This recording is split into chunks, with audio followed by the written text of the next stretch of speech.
Welcome to the 2019 California Collegiate League Championship game between the top-seeded Santa Barbara Foresters and the 3-seeded Arroyo Seco Saints. The Saints, they had to win yesterday in a single elimination game just to be here, and they shocked the world. A 12-7 win over the Orange County Riptide. An offensive explosion which saw Anthony Forte hit 2 doubles and drive in 5. A full performance for the Saints. But today, they face a different animal in the Foresters. My name is Jordan Brenner. I'm joined today by my color guy, Zach Engberg, and on production, Emily Hilsinger. Zach, this should be a great contest. Definitely the best pitching staff in the league in the Santa Barbara Foresters, and you can make the argument that they're facing the best offense in the CCL and the Arroyo Seco Saints. This is truly a clash of the Titans. Well, yesterday the Saints put up 12 runs. They attacked early, got 3 in the first and even 4 in the sixth. So they were all throughout the game, they were hot. But you look at these Foresters, their bullpen is deep, it's dominant. They got arms from West Virginia, Texas Tech, Brad Demko, who hasn't allowed a run this season out of Sam Houston State, but their starter, Jordan, Ryan Burgett out of West Virginia, he's allowed 4 runs all season long. And even for the Arroyo Seco Saints, Trevor Beer, who has the best ERA on the Saints for a starter, 2.57 ERA, has only given up 6 earned runs today or this season. I would not say that I'm expecting a game like yesterday. I'm expecting more 5-4, 4-3, a couple meaningful hits late in the game, but with this Saints offense, you never know. They can explode at any moment. Well, the last time the Santa Barbara Foresters lost a game in the CCL, it was against the Arroyo Seco Saints. It was against Trevor Beer. That's just one of the matchups in this game to watch for the starting pitchers. Dominant all season. Let's see if they can do it on the biggest stage. Another matchup I'm going to be watching for, a battle between the 4-hole hitters, the 2 guys in the CCL who have 5 home runs this summer. Zach Presno for the Santa Barbara Foresters, Thomas Lovano, the DH for the Arroyo Seco Saints. These guys are giants in the middle of some great lineups, and I expect them to do big things today, Zach. Well, it's not. I agree Presno and Lovano need to have big games, but I think it's going to come down to somebody's going to have a big hit. It's going to be 2 outs, a couple runners on late in the game, and I think it's going to come down to maybe an unsung hero. Maybe we saw yesterday Anthony Forte put up a 5 RBI performance. I think it's going to come down to an Evan Russell late in the lineup, or maybe a Ryan Cash. It's going to need to be a consistent performance, top to bottom, in these offenses. It's going to be clutch hitting, clutch defense, no errors, mistake-free baseball. And I think whoever's going to come out on top, Jordan, is going to truly deserve it, because these 2 teams, I think we can say the 2 best teams in the CCL. Well, they've certainly earned that title. A championship game. Both Aaron Milam and Bill Pintard out to home plate to have a conversation with our home plate umpire and his umpiring crew. It is a sunny afternoon in Thousand Oaks, California. Only a few clouds in sight, and it is a perfect day for baseball. Let's go over some lineups right now. We'll start with the Arroyo Seco Saints. Batting order leads off with Anthony Forte, the right fielder. He had a huge game yesterday. Went 0 for 3 his first 3 at-bats. After that, something clicked. 2 doubles in the 5th and 7th innings. A 3-run double, then the 2-run double. He had a monstrous game. He's leading off. Morgan Allen, the second baseman, is hitting second. Drew Cowley, 3-hole. Playing shortstop, he ended yesterday with 3 consecutive knocks in the 4th, 6th, and 7th. Tom Lovano, the 4-hole hitter, already touched on him briefly. Always a threat to go yard. He's got gap power and over-the-fence power. Pete Durkay hitting 5th, playing 1st. Jason Gonzalez is hitting 6th. Evan Russell 7th. Thomas McCarthy catching, hitting 8th. And Christian Scott is in center field, hitting 9th. We pause briefly as we now honor America with the national anthem on the Oaks Baseball Broadcasting Network.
here on the Oaks Baseball Broadcasting Network, the official voice of the 2019 CCL postseason. I'm Jordan Brenner, Zach Engberg to my left, and even further to my left is Emily Hilsinger doing our production today. She does a terrific job. The starting pitcher today for the Santa Barbara Foresters, Ryan Bergert out of West Virginia University. And Zach, we're going to see the first few innings, what type of stuff he has today, but all season he's been lights out, and it all starts there for the Foresters. If they're going to win this game, it starts with shutting down this talented Arroyo Seco lineup. So Bergert, only 4 earned runs allowed this season. Half of those earned runs came in his last start against the Arroyo Seco Saints on July 13th. He went 4 innings, gave up 2 earned runs, which is his most all season. Only 2 other games did he give up an earned run in his 2 of his 3 other starts. So even when he's off, he's having a good game. We have seen him a couple times, or at least one time, against the Oaks this season, Jordan. He put on a show. He's a strikeout guy out of West Virginia. Just finished his freshman season. He's a dominant force on the mound. I think, in my opinion, he's their best starting pitcher for the Foresters. But the Arroyo Seco Saints lineup, Jordan, we saw yesterday against a pretty good Riptide pitching staff. They put up 12 runs. They can do damage, but they're going to have to do it against a formidable competition in Ryan Bergert. Ryan Bergert has the 5th lowest ERA in the CCL. In CCL games this summer, 22 2/3, a 1.99 ERA, 34 strikeouts, only 8 walks for the West Virginia Mountaineer right-handed pitcher. Anthony Forte getting ready to walk in and start this ball game off. The Foresters field looks like this. Eric Kennedy slides over from center to left field. Christian Franklin is in center, play calling right. Quentin Selma at Cal is at first, and Ryan Cash at second. Tevin Tucker at shortstop. Nick Bellafronto at third, and Zach Presno doing the catching today. Such a talented catcher he is. From the wind, our first pitch is swung on and missed, 91 miles an hour. We get going at 4:36 p.m. here on the West Coast. Immediately comes out with the heat 91, and he can pump up. He can get a little bit higher. That bodes well for him. The first pitch of the day is swing and a miss. Foresters wearing their red uniforms with blue caps and white lettering across the chest and back with a blue outline. Swing and a miss at the 0-1. Forte late for 2 consecutive heaters. 2-seam action to the outer half.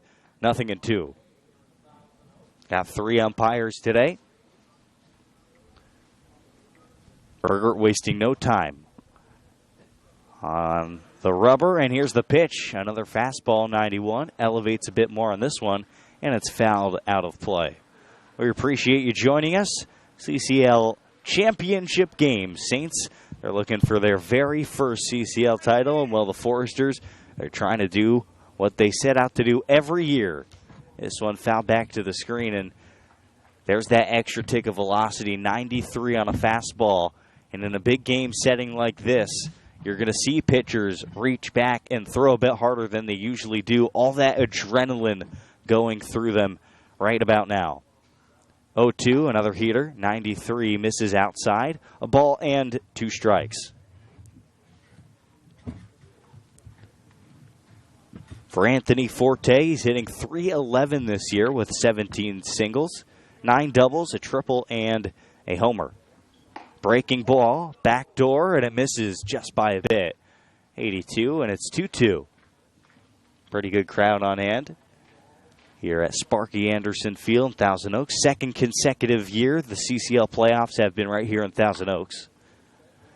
Skied out of play, and it's 2-2. Forte refusing to go down, and I think that was the key to their offense yesterday. Not only did they get it done with 2 outs, Zach, but they got it done with 2 strikes.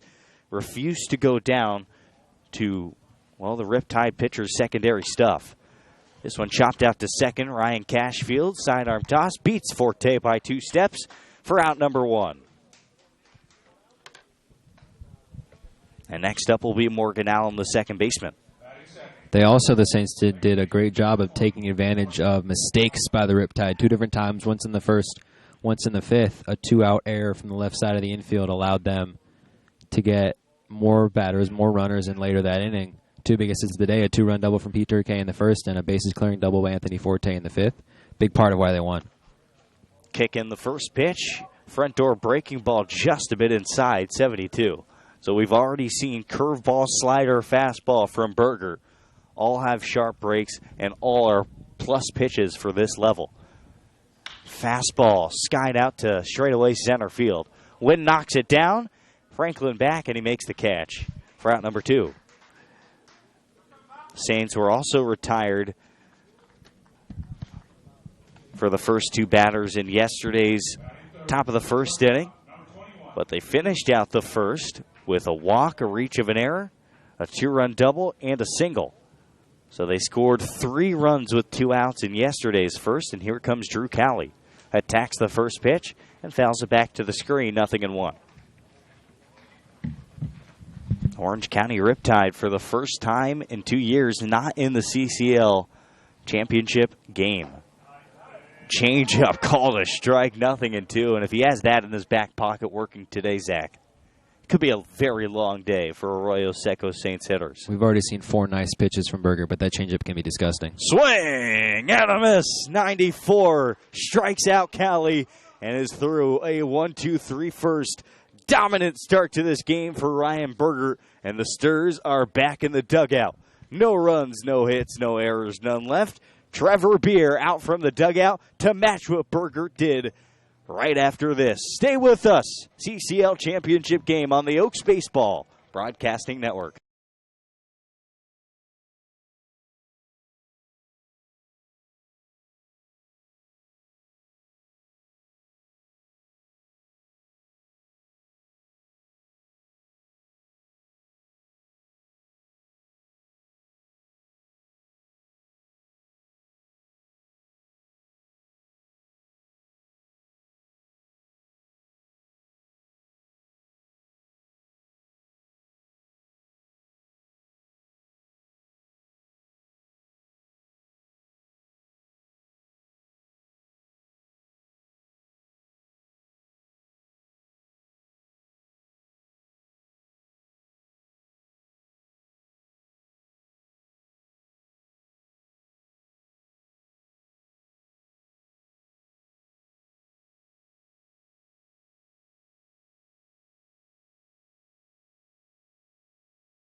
Last of the first and the first ups for the Foresters in a scoreless ball game. It's the lefty Trevor Beer getting the start, and his first pitch is 87 up, 1-0.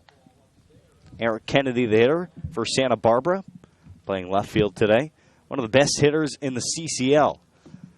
One of 4 Foresters in the top 10 in hitting in the CCL, as the 1-0 misses outside 2-0. Also one of the 5 Foresters who are in the top 10 in home runs in the CCL. Kennedy has 3. Now the 2-0 home. Another fastball. Kennedy reaches and fouls it off behind home. Eric Kennedy's full line for you. On the season, he is hitting .276. He has 12 singles as the 2-1 turns to 2-2. Pardon me, he's hitting .376 on the season with 30 singles, 7 doubles, 3 triples, and 3 home runs. Lunges for this one, chops it behind the mound. Allen going to his right, overthrows Durkee at first, and Kennedy is awarded second. So already a mistake in the field for the Saints. And when you give the Foresters a little edge, they're ones that take advantage of mistakes. I mean, you look at their lineup. Nick Bellafronto, who's got 4 home runs this season. Zach Presno, who's got 6 home runs this season. Christian Franklin, who's hitting .342. Ross Cadino, who's done some damage. Blake Hall, up and down the order. They're dominant, but That play was made possible by Eric Kennedy's speed, one of the fastest guys in the CCL. Put pressure on the second baseman and forced the bad throw. A check swing, and it's low, 75 on a curveball to Nick Bellafronto, the third baseman.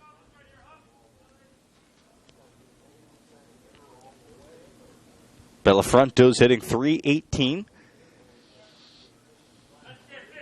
Now the 1-0. Swings and drives one down the right field side. This one could be trouble. Way back, and it's off the base of the wall. Rounding third, coming on to score is Eric Kennedy. That's a stand-up RBI doubles. And the Foresters flex here on the bottom of the first. They lead 1-0 over the Saints with a demolished opposite field double by Nick Bellafronto. You talk about imposing your will. You come out. This is one of those statement games. You could say first inning against the Saints' best guy, the lefty, Trevor Beer.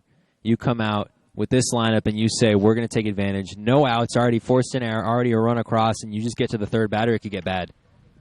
A check swing. This one is low to the three-hole hitter, Christian Franklin. He is another absolute tank in this lineup. 342, 17 singles, 3 doubles, couple triples, and 4 homers. A breaking ball, get me over for a called strike. He's only played in 19 games as well, Zach. So he's put up 4 home runs in limited action. Watch out for this serious power. And now the 1-1. Another curve from the lefty. Did he go the appeal? No, he did not commit the crime. I was chatting with head coach Aaron Milam, who's the coach of the Saints, earlier today, and he was mentioning Trevor Beer, the slider. That's what you're going to look for, Jordan. Toward a typical lefty, he'll sit mid to upper 80s, but the slider, that's his get pitch. Franklin smashes one out to right center field. Scott back. It is off the base of the wall again. Bellafronto waved home. 2-0 Foresters. Not even an out against them in the bottom of the first inning. Boy, what a missile off of Christian Franklin's bat. That one probably out if he hit it more to right field, but he hit that one to deep right center and only caught the wall. Hit that one on an 86-mile-an-hour fastball. Misplaced Franklin, and both times, Jordan, righties going opposite field. You see the jet stream into right. Bellafronto barely missed a home run off the wall, and there it looked like Scott thought it was gone. It pulled back, and the speed gets him to second. Swing and a foul off to the right side off the bat of Zach Presno, and it just doesn't get any easier. Zach Presno tied for the CCL lead in home runs with 5.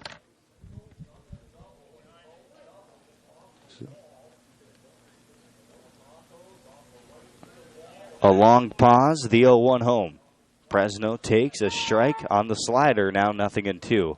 Presno 282, 5 doubles, 2 triples, and pardon me, actually 6 home runs for Zach Presno. The 5 that I mentioned came in CCL games. The 6th in a non-CCL contest. This one skied behind home, and Presno stays alive, still 0-2. So an error and a couple doubles, and the Foresters already a 2-run lead, and you figure with the bullpen they have, even a 2-run lead seems like a lot at this point in the ball game. Presno, full extension on that foul back off the screen behind home. Actually ends up back on the field, right in the batter's box. I think it plunked off the top of the stands here. Yeah, for Trevor Beer here, Jordan, this is where you got to pull up your bootstraps. You really got to lock in. These are the playoff moments you talk about. A runner on, down by 2 in the bottom of the first inning, having gotten an out, is where you have to focus in, get out of this inning, give that offense, which is very potent, a chance to come back in this game with not too big a deficit. You mentioned that Trevor Beer faced the Foresters already once this year. 0-2, foul tipped, and McCarthy can't hang on to it. He's the catcher. He went 6 innings of 2-run baseball against the Foresters, and in that game, he threw almost 100 pitches. So Foresters obviously have seen something. They've learned something from that start. They saw him only 6 days ago. And now the 0-2, swinging a foul off to the right. Overall, Trevor Beer has been terrific this summer. 21 innings entering today's contest with a 2.57 ERA, 28 strikeouts, 8 walks. So Franklin's on second, 0-2, still nobody gone, and the pitch is swung on and missed. 86, and he throws it by the righty. Strikeout number 1 for Beer. And now here comes Ross Cadena, the DH. Batting fifth, designated hitter number 12, Ross Cadena.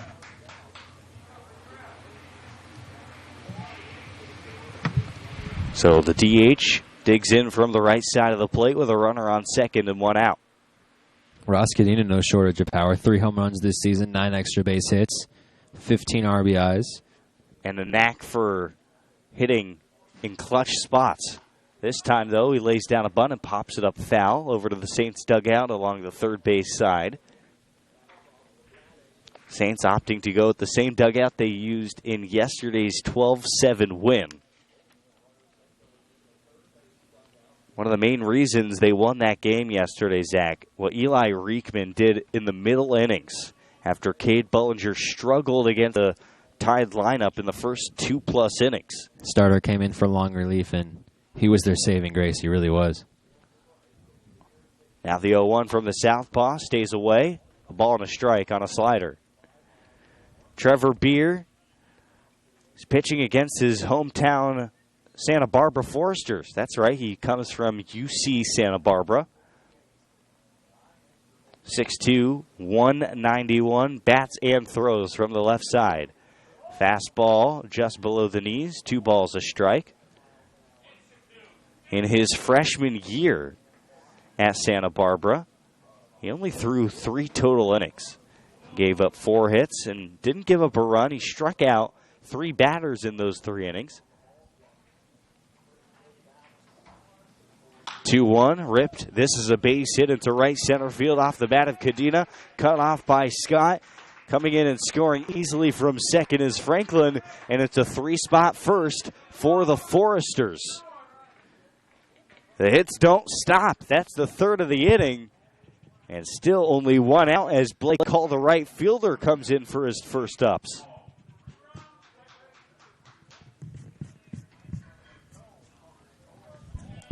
So what a start for the Santa Barbara Foresters. After getting eliminated in the semifinals last year of the CCL playoffs, they are on a mission to retake the title of CCL champions. I think the thing with these two teams is the Saints, on their best day, they can match with the best, and we saw yesterday, they can play up to anybody, but the Foresters, the talent gap is very wide. And even look at the lineup. When they impose their will, they can beat anybody. Blake Hall, a sawed-off swing, and he misses it. It's 1-1. His numbers this year, again impressive, 281, 23 singles, 8 doubles, and a couple triples. Hasn't hit a home run this summer. This is just a Foresters team that is not only deep, but they're elite at the top as well. They're a machine. As the 1-1 is fouled off, it's 1-2. Regular season, Zach's 30-9. Their overall record, 27-8 in the CCL, the number 1 seed by far. By the way, the winner of this game will face the Healdsburg Prune Packers in a best-of-3 set starting tomorrow. There will be a doubleheader tomorrow, and then the one on Sunday. Another slider to the right, to a righty, and it's fouled off again, 1-2. The one on Sunday, if necessary, if it goes into a 1-1 tie at the end of Saturday. Yeah, I think that's smart. Surely not an easy trip for all the fans down from Santa Barbara or west from Pasadena. 1-2, the pitch is skied out of play over to the bus. I believe that is the Foresters bus. And it rolls over to the pool area. So Santa Barbara has already built themselves a cushion here in the first inning. Second consecutive day here in the postseason where both teams have produced long first innings. Ripped down the left field side, but foul. Blake Hall still live in a 1-2 count. So Eric Kennedy led off. An error by Morgan Allen, the second baseman, allowed Kennedy to reach second. Nick Bellafronto drove him home with a double. Christian Franklin then drove in Bellafronto with a right center gapper. Zach Presno struck out swinging, and Ross Cadena just checked in with an RBI knock of his own. Gears back the 1-2.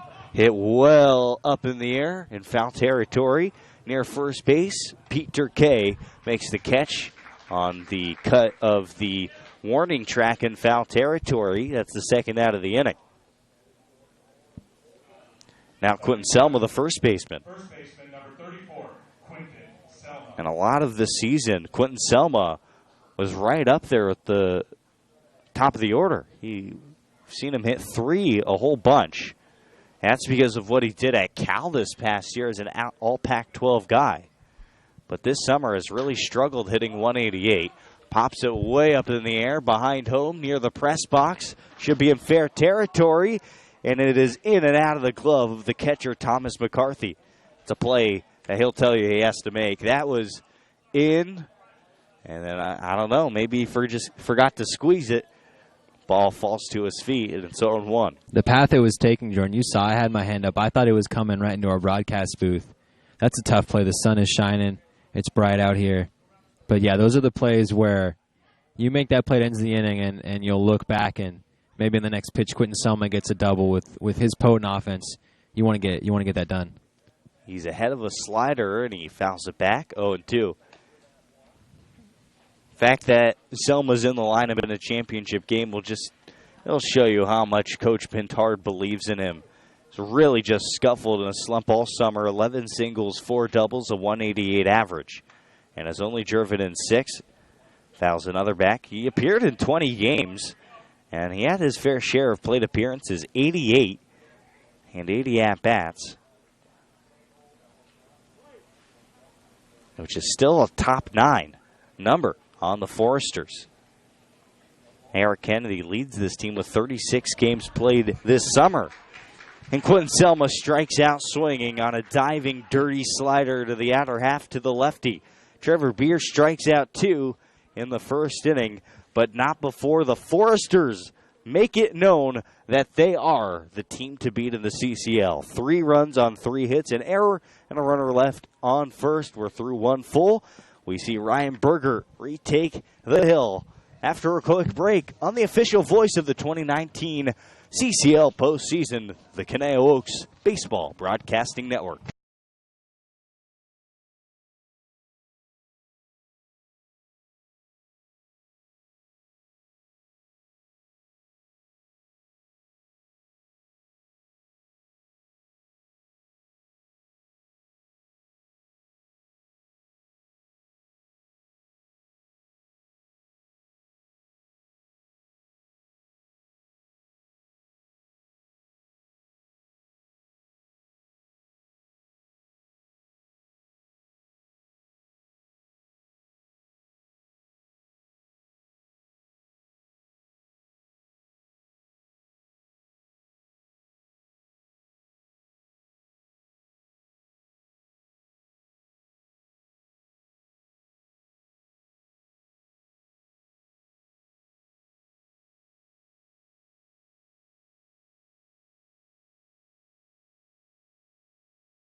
Marquee matchup of this ball game right here.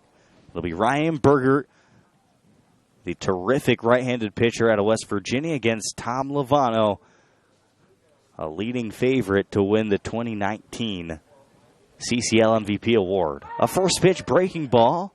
It's at 75, and it's called a strike, 0-1. Thomas Lovano out of the University of San Diego. 0-1, a fastball. Lovano can't quite catch up to it and fouls it high in the air out of the ballpark to the right side. 0-2, and when you get to 2 strikes against a pitcher like Berger, he has so many options. 4 true plus pitches. Fastball, curveball the best, but the changeup also good. Elevates a heater at 89. And Lovano is able to stay alive. Getting a piece of that. Tom Lovano in yesterday's game only had one hit, though he reached 3 times with a walk and an error as well. Broken bat, grounder to third, bobbled and through the legs of Bellafronto into left field. That should be an error, which would be the first for the Foresters today. If not, it would be the Saints' first hit of the game. Either way, Lovano on first. And here comes Pete Durkay. And they do rule it an error by Bellafronto, but hard to blame him. You see a shattered bat, little pieces coming flying at you. It's hard to keep your eye on the ball. I was going to say, I would have to assume, Nick Bellafronto, a good defender, that on a play like that, you're going to get distracted by a bat flying at you at that speed. Thomas Lovano can swing it pretty fast, so that's dangerous.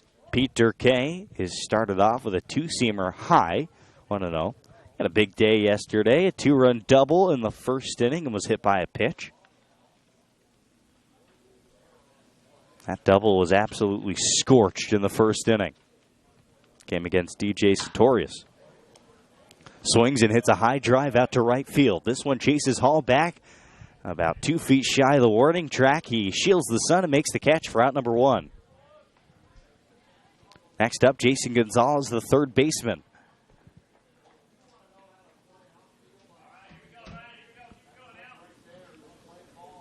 Batting 6, third baseman, number 16, Jason Gonzalez. Jason Gonzalez has just been a horse in this lineup in 14 games this summer, 375, 18 singles and a double, also 2 home runs.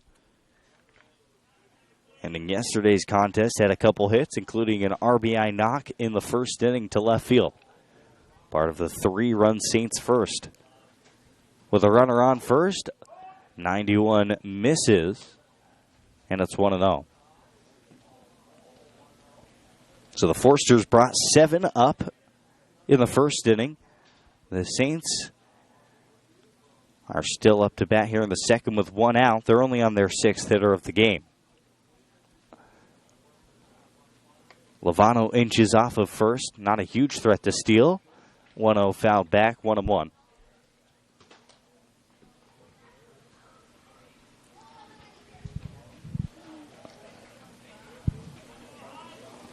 He has flashed his speed a little bit. 11 stolen bases in 15 attempts this summer. Though he has been caught 4 times, so he's got to be careful. Hasn't been picked off, but when he gets a good jump, you're right, Zach. And, well, there you go. He goes from first to throw low, and now Tom Lovano has 12 stolen bags this summer. I guess that's the broadcasting jinx if you're a Foresters fan.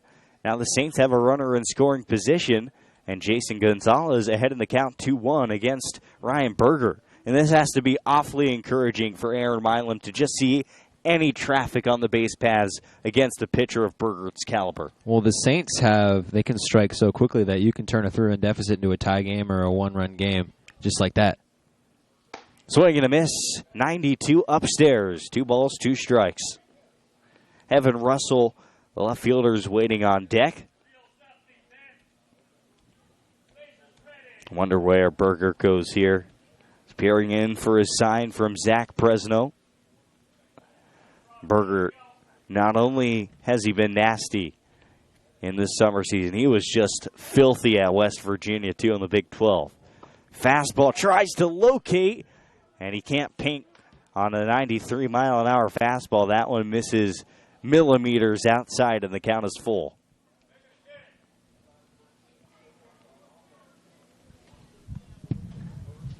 Yeah, Berger, such a sensational reliever at West Virginia. Trying to wiggle his way out of trouble here. Payoff pitch, Lovano off second.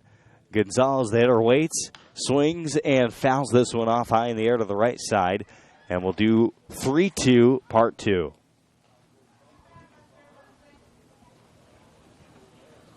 Only started 2 games for West Virginia this past year. Most of his damage was done out of the bullpen.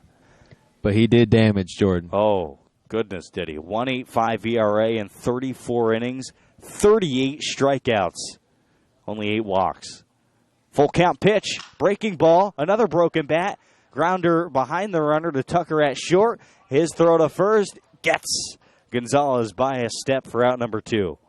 So very good defense by the Foresters. Good job by Tevin Tucker, the shortstop, to remain calm. Not only was there a bat and ball flying at him, there was also a runner right in front of him, and he was able to stay in the moment and make a tough play for out number 2. What did I tell you about Ryan Bergert? His stuff is so nasty. It's breaking the hitters and it's the breaking bats. Remember, bats, even though they do grow on trees, they don't quite grow on trees for these players. They are wood bats, but from what I've heard, players are often responsible for their own bats. Breaking ball called a strike, 0-1 to Evan Russell, the left fielder. See if he can come up with a clutch knock. Was hitless yesterday, though he reached 3 times. Fielder's choice, walk, and a hit by pitch. 0-1 to him. Another slider, this one just outside, 1-1. What do you think they do, Jordan, if they have like a favorite bat, something that they've had since they were kids? Do they hit with those, or do they, don't want to run the risk of breaking it? And then when they do, if they do break that bat, do they try to recreate it, or do they just let it go? Well, you got to remember, metal bats during the college season, so I'm willing to bet that if you have a favorite wood bat and it, works at this level, got to believe they're throwing it out there, especially in a championship game. 1-1 high and away to Evan Russell. What has he done this summer? Well, he's a 198 hitter, entering the postseason with 9 singles and 7 extra base hits, all of them doubles. Hitters count here, 2-1. Fastball, swinging a high fly ball, right field. Fading towards the line. Blake Hall in foul territory. He makes the catch near the mound of the Foresters bullpen to retire the side. So leadoff error by the Foresters and a stolen bag. But other than that, Ryan Berger buckles down and gets through another scoreless inning. No runs, no hits, an error, runner left. And we're out of the bottom of the second inning from Sparky Anderson Field. Keep it here on the voice of the 2019 CCL postseason, the Conejo Oaks Baseball Broadcasting Network.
Bottom of the second inning, it's Tevin Tucker, the shortstop, out of the 8-hole. Leading off for the Foresters. They have a 3-run lead, and Trevor Beer gets the nod for inning number 2. The lefty deals, fastball inside corner. Tucker's bunt is unsuccessful on its own 1.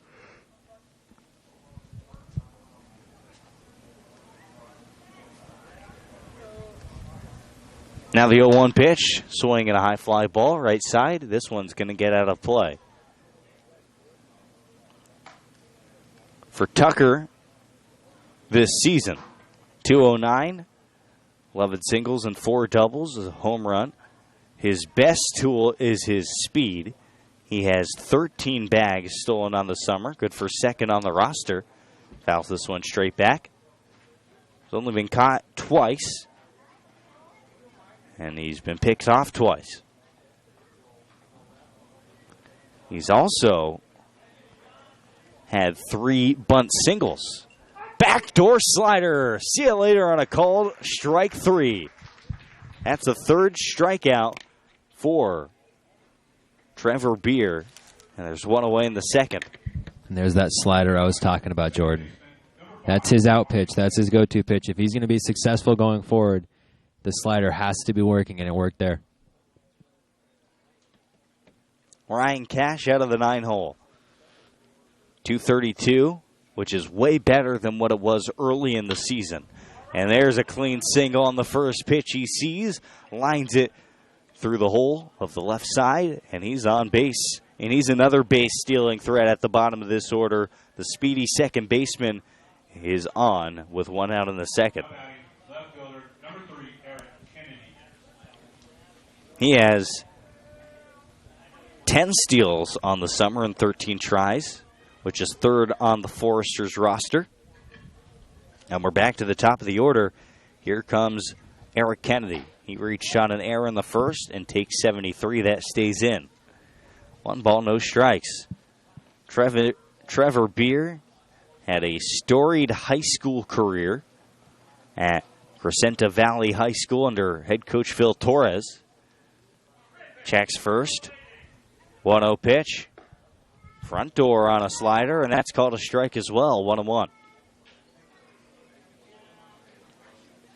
Was the Pacific League Pitcher of the Year in 2017 and 2018. An All-Area Player of the Year. And All-CIF Division II honors. 1-1. Misses low. A heater. 2 balls and a strike.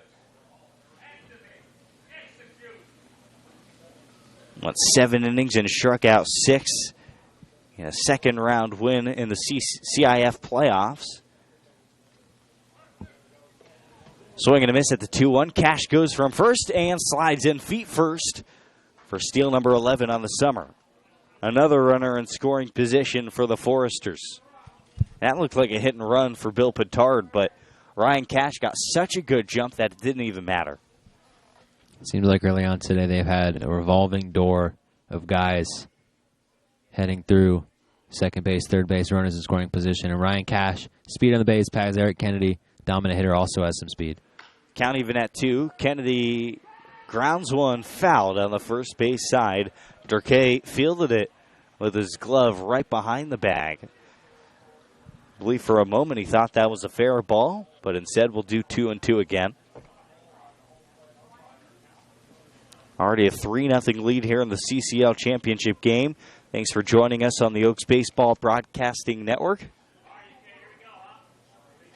Battle between two of the more exciting teams in the CCL, certainly. These teams, they've put on a few fireworks shows this summer. 2-2 home, and Kennedy stays alive. Trevor Beer is obviously difficult against anybody, right? You look at his numbers all summer. But he's particularly tough to hit as a left-handed hitter because he's got that motion where he's almost throwing sidearm from behind you as a left-handed hitter. It's almost impossible to square something up. And Kennedy grounds one. This one fair down the first base side. Stabbed down by Durkee. He takes it to the bag. But Cash goes to third on the second out of the inning. And now the Foresters welcome back Nick Bellafronto to the batter's box. Had a ringing double off the wall in right field his first time up for an RBI. He's looking for a clutch 2-out ribby here.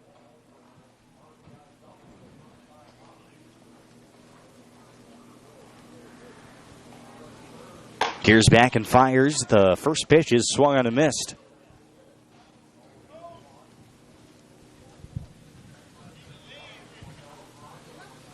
Christian Franklin on deck, the talented Arkansas outfielder, who also hit the ball hard in the first. Elevates and misses. It's now 1-1. 2 outs. Bottom of the second inning. No runs, no hits, and error for the Saints. 3 runs on 3 hits for the Sturs. Make that 4 hits. This one drops into left field. A jam shot base hit. Bellafronto's 2 for 2. Now 2 RBIs, and it's 4-0 Foresters as Ryan Cash trots in from third and taps home plate Now, so you talk about manufacturing runs, Jordan. Ryan Cash gets on with a single with an out, steals a base, gets to third, or advances to third on a putout, and then Bellafronto, not the best hit ball, a little nubber, but it drops down, well placed in between the shortstop and the center fielder, and they get another run across, 4-0. Ball one as 86 fails to hover over the inside corner. Christian Franklin, 3-hole hitter for the Foresters. This might be the best prospect in the CCL that you haven't heard about. The 1-0. Swinging a foul behind home. 1-1. Entering his freshman year at Arkansas. One of the best high school players in the nation.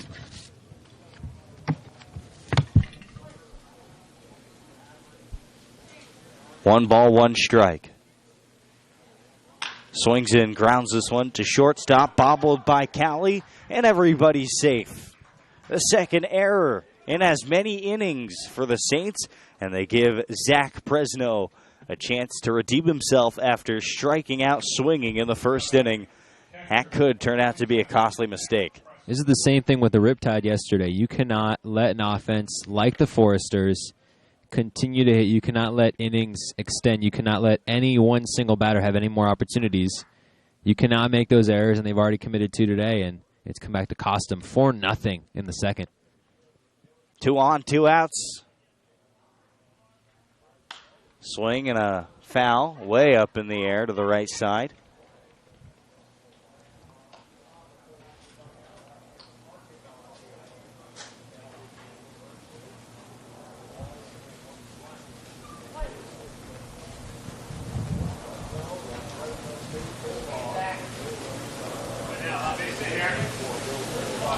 The 1. Beautiful slider at the knees for called strike 2. So Santa Barbara, after running the table in the regular season, they come out here in the postseason with a bang. 0-2 gets by McCarthy, and now there are 2 runners in scoring position as the wild pitch allows Bellafronto to go to third and Franklin to go to second. Now a base open at first with Ross Cadena on deck.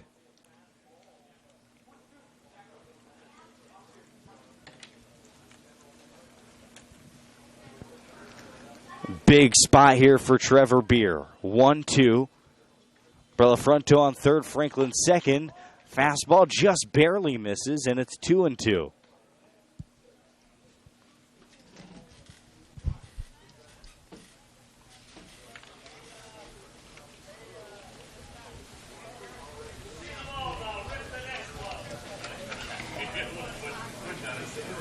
Now the 2-2 pitch, called strike 3. Slider just barely skims the inside corner, and even though Trevor Beer's given up 4 runs, he's matched it with 4 strikeouts.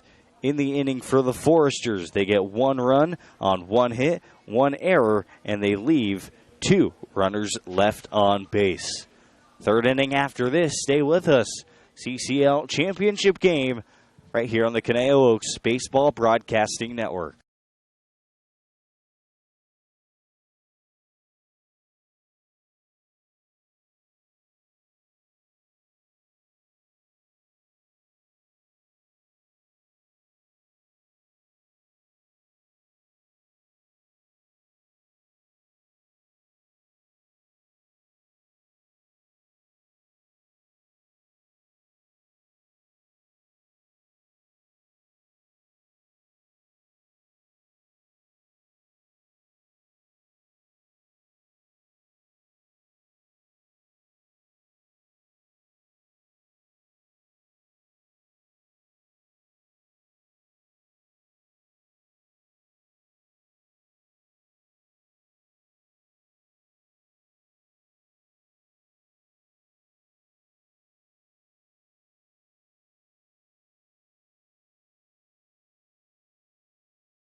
Thomas McCarthy, as we open up the third inning, the Arroyo Seco Saints are down 4-0 to the top dogs in the CCL, the Santa Barbara Foresters. And, well, they've been that for a while. Part of the reason, head coach Bill Pintard swinging a foul on the 89-mile-an-hour fastball. Again, Ryan Burgert out for the Santa Barbara Foresters. No action in the Sturs bullpen at the moment. Pintard has coached the Foresters in the CCL since 1995. 93 by the swinging bat of the catcher, McCarthy, and now it's 0-2.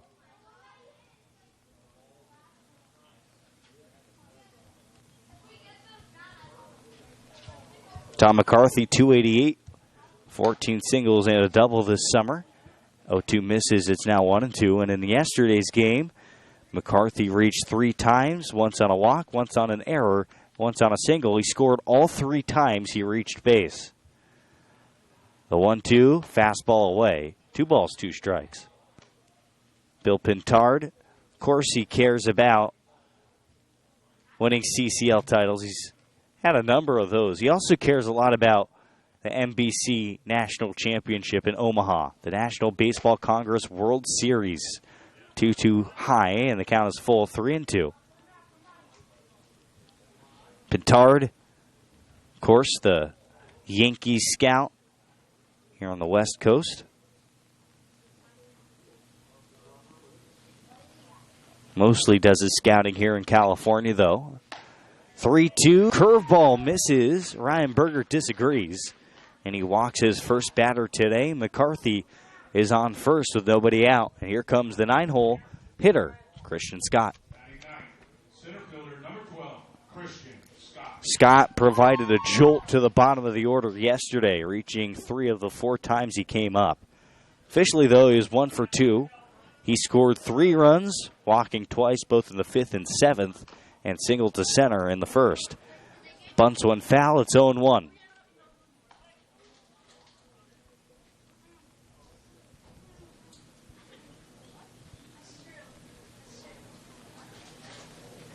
Of course, every summer, the Foresters remember Eric Pintard. 0-1 misses. It's now 1-1. Eric Pintard actually played with the Foresters, and well, the Foresters have his jersey hanging up in Pershing Park. The 1-1 lifted to the left side of the infield. Tevin Tucker is under it, and he makes the catch for out number 1. So back to the top of the order. Here's Anthony Forte.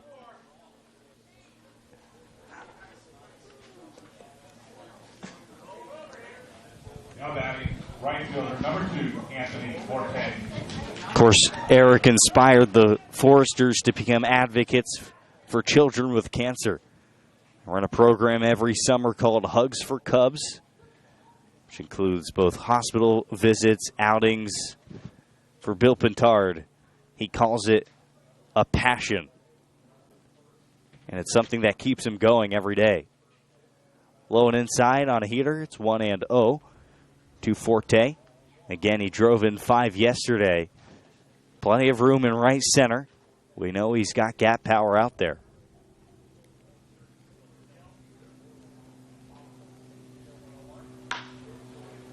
Grounded foul down the first base side. 1 ball, 1 strike.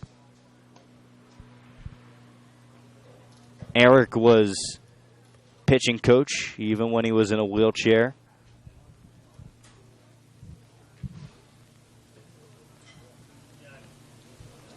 Tied at 31 in 2004. Bill Pintard always says that he would be his son's assistant. Says Eric was way smarter than him anyway. 1-1 on the ground foul, 1-2. Just one of the things about the Foresters. Not a good story, certainly, but just gives you a glimpse into some of the characters and some of the great people that the Foresters have in their organization. Now the 1-2. Foul back to the screen again. Still 1-2. Bill Pintard. I love talking about him. Anytime we have a broadcast during an Oaks game against the Foresters. Of course, the Oaks and Foresters are known to have a little bit of a rivalry that has gone back, but Bill Pintard. Well, first this pitch, 1-2 with a runner on and one out. Lined foul right side. Bill Pintard's one of those guys in the game of baseball where, you see him around a CCL game, and he seems bigger than what a CCL game is, right? You see a bunch of junior college players and college players trying to get to the next level. They're in the learning phase of their career. They're growing, and you see a guy as successful as Bill Pintard. It's almost like you feel you don't belong for a second. But Bill Pintard gets rid of that very easily. Fouled territory on a fly ball and a running catch made by Eric Kennedy near the line for out number 2. After 7. What I mean by that, as soon as you talk to Bill Pintard, you realize he's one of the nicest guys in the world, always cracking jokes. But once the game starts, it's all business. And here's a guy who knows the game of baseball better than 99.9% of not just people, but scouts out there. He's truly a genius. Mike Scioscia is the same way. He's a big teddy bear. Front door curve misses. 1-0 to Morgan Allen, who flew out to center in the first. But I think, honestly, Jordan, that's the nature of college summer ball, because this is a hard business. You're teaching a bunch of kids who have never played together. You're trying to get them to grow, and it really, you have to be dedicated. Curveball for strike 1. Nasty pitch at the knees, framed well by Presno. It's 1-1. You have to be dedicated to the future of the kids, to the growth of the kids, to what you're trying to do, what you're trying to build, and to see them get to the next level. You have to be that kind of person. Grounded to third. Nice play by Bellafronto to pick it. And the throw is also successful to Selma at first, 5-3. No runs, no hits, no errors, and a walk. And we're through 2.5. 4-0 Foresters. They look for more after this on the Oaks Baseball Broadcasting Network.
Bottom of the third inning. Here's Ross Cadena, singled in a run in the first inning. That was Franklin scoring on his base hit to center. DH, and for at-bat number 2, it's still the left-handed pitcher, Trevor Beer. He's given up 4 runs in 2 innings. Fastball up 1-0 on 85. You saw Bill Pintard give Ryan Bergert a handshake at the end of the inning when the Foresters retired the side in a scoreless third. Not sure if that means his day is over, the 1-0. A little sprinkler ground ball to second. Morgan Allen to beat Turkey. Out number 1. Play call next. The Foresters bullpen, Jordan, is so deep, and they have guys they could pitch a bunch of different guys, 1 or 2 innings, and they would still have more guys to spare by the end of this weekend. It wouldn't shock me, even with how good Ryan Bergert is, if they went to the bullpen. But I think, personally, I'd like to see him pitch more. Bill Pintard will do what he wants to do, but I like seeing Bergert pitch. You never know. Maybe keeping him to 3 innings here, maybe that allows him to be available for a potential Sunday game against the Healdsburg Prune Packers, which would be the decisive game in the state playoffs for the state championship. Just something to keep your eye on. He still might be available after 4 or 5 innings. Also, no way to know. Blake Hall fouls the first pitch off. He's down 0-1. Now backdoor slider. Boy, has Trevor Beer had that pitch working. It's now 0-2, called a strike and framed well by Thomas McCarthy. Hall popped up to first, his first time up. Quinn Selma, dangerous left-handed bat on deck. 0-2 away.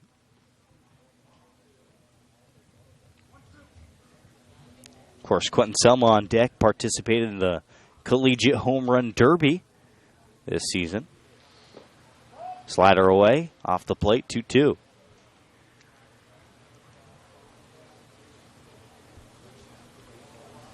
Now the set from the lefty, looking for 2 quick outs here in the bottom of the 3rd inning. A long pause, Beers in for the pitch.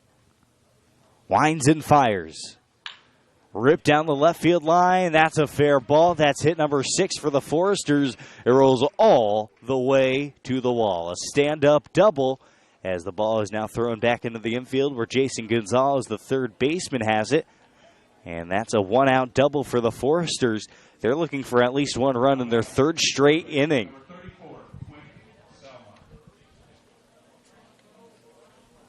Top to bottom, they can all do damage. Jordan Eric Kennedy, Bellafronto, Cadena Hall, Ryan Cash. They do it in different ways, but they have sluggers here at the bottom. Blake Hall and now Quentin Selma.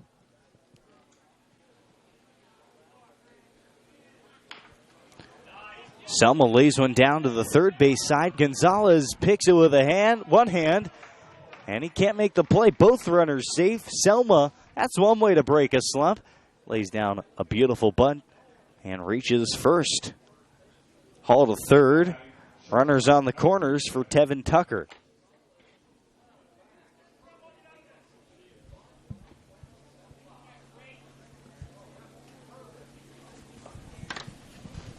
All right. Just a perfect bump, wasn't that, Zach? Well, I was going to say they can do it in so many different ways. Already 4 runs on 7 hits today. We've seen some line drives. We've seen some little nubbers. We've seen some bunts. High and away. It's now 1-0. We know Selma has a knack for the big hit over on first base. First team all Pac-12, sure. But how about homering twice against the Stanford Cardinal, the arch rival, back on May the 10th out of Clovis, California. 1-0 to Tucker. He struck out looking in the second. Curveball. There's strike 1. Such a nasty pitch. So clear when Trevor Beer has it going. I mean, the natural stuff that he has is so evident. Just about putting it together and being a little bit more consistent, swinging a foul ball on an 84-mile-an-hour fastball. It's 1-2. And again, if you have something even slightly off, it goes both ways. Against either of these lineups, they're just going to expose you. And the difference in this game, Ryan Bergert has been on his game. Trevor Beer, he just hasn't been. Breaking ball in the dirt. Swing and a miss. Tevin Tucker strikes out, swinging, and that's already 5 strikeouts for Trevor Beer. Second baseman, number 5, Ryan. Now it's Ryan Cash's turn. Singled into left field on the first pitch he saw in the second. I mentioned that Ryan Cash has been hitting a little bit better recently. He takes a curveball, gets away briefly from McCarthy. It's right behind him, and he picks it up. Taking second is Selma on a wild pitch.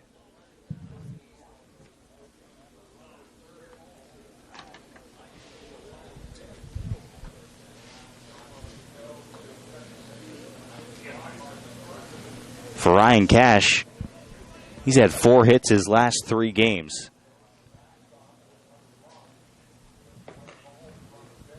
He's been hitting the ball harder and more consistently recently.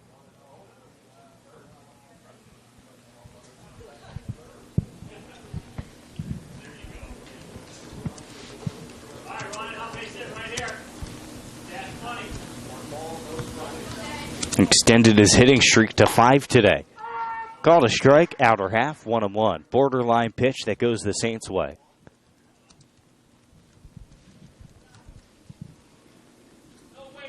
One ball, 1 strike, 2 in scoring position. Trevor Beer looking to keep this a 4-0 game. The Foresters trying to blow it way out of proportion. Line drive into center. That's a single. At least one will score. Selma waved around third. He is safe.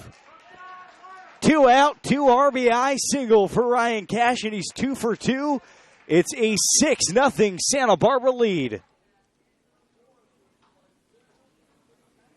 Another clutch hit for Ryan Cash, and the line keeps moving for the Foresters.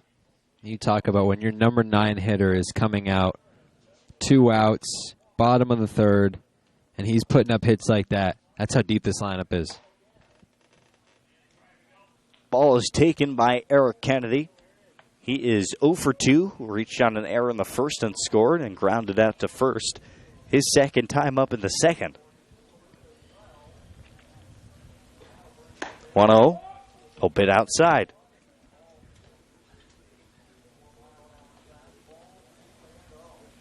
Evan Russell playing shallow in left field. Christian Scott straight away in center, and Forte playing very deep in right field. 2-0. Another one misses. Now 3-0. 3 straight balls. And we see action in the Saints bullpen. They've reached what is now a critical hour. Backs against the wall. Let's see how they respond. 3 balls and no strikes. Trevor Beer kicks and pitches. There's strike number 1, 85. Smoothed over to the inside half.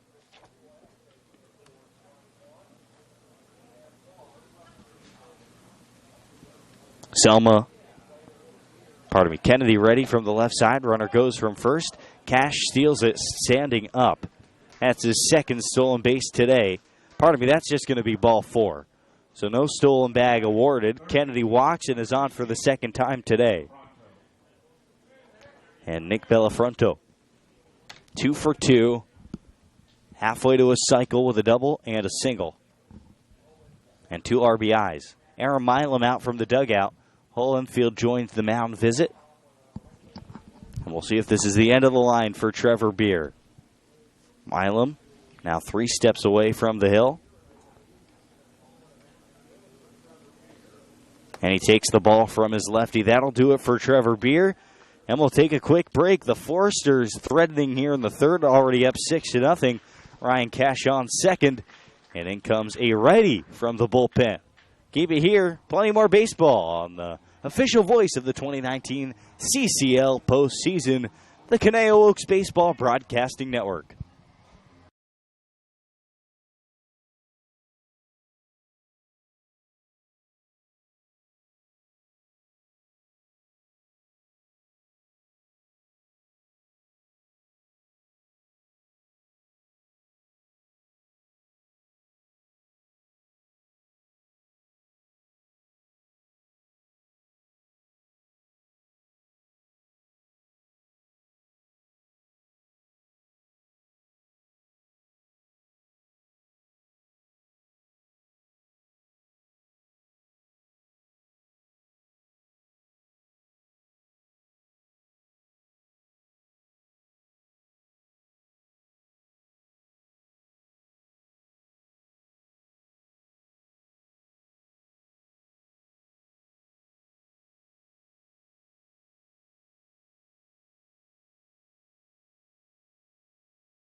Back here in the bottom of the third inning, Michael Garza comes in. His job is to retire the righty Nick Bellafronto, which is something that Trevor Beer couldn't do.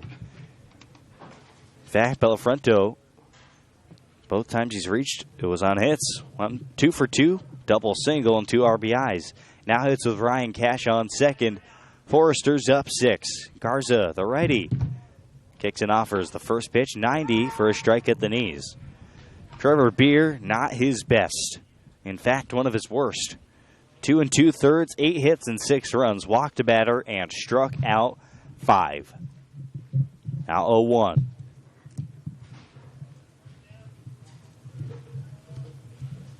Garza checks second.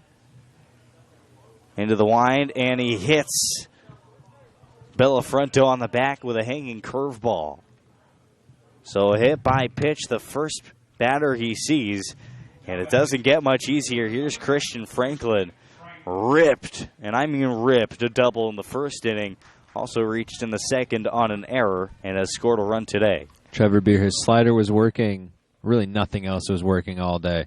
The 5 strikeouts often came on the slider, some back door, some front door placed well, but the fastball was being pounced on, and anything else he threw up there was just devoured by the Foresters. First pitch is low to Franklin, the righty out of Arkansas. Michael Garza from the University of Incarnate Ward out of Corpus Christi, Texas. And the Cardinal into the wind, the 1-0. Check swing. Did he go? No, he did not. It's 2-0. Bases are loaded. So Ryan Cash is on third, Eric Kennedy second, and Bellafronto on first.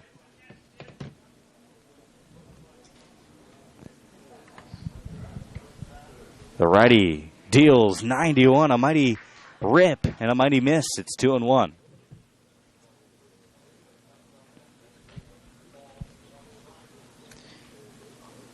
You don't want to be too call it too early, but this feels like the game here if the Foresters put any more runs on. Two-seamer misses inside, 3-1, and Garza's a ball away from walking in another run for the Foresters. Zach Presno is on deck. Garza sets. Over the top, the 3-1 also misses in, and he has walked in a run. Ryan Cash in from third. It's 7-0 Santa Barbara.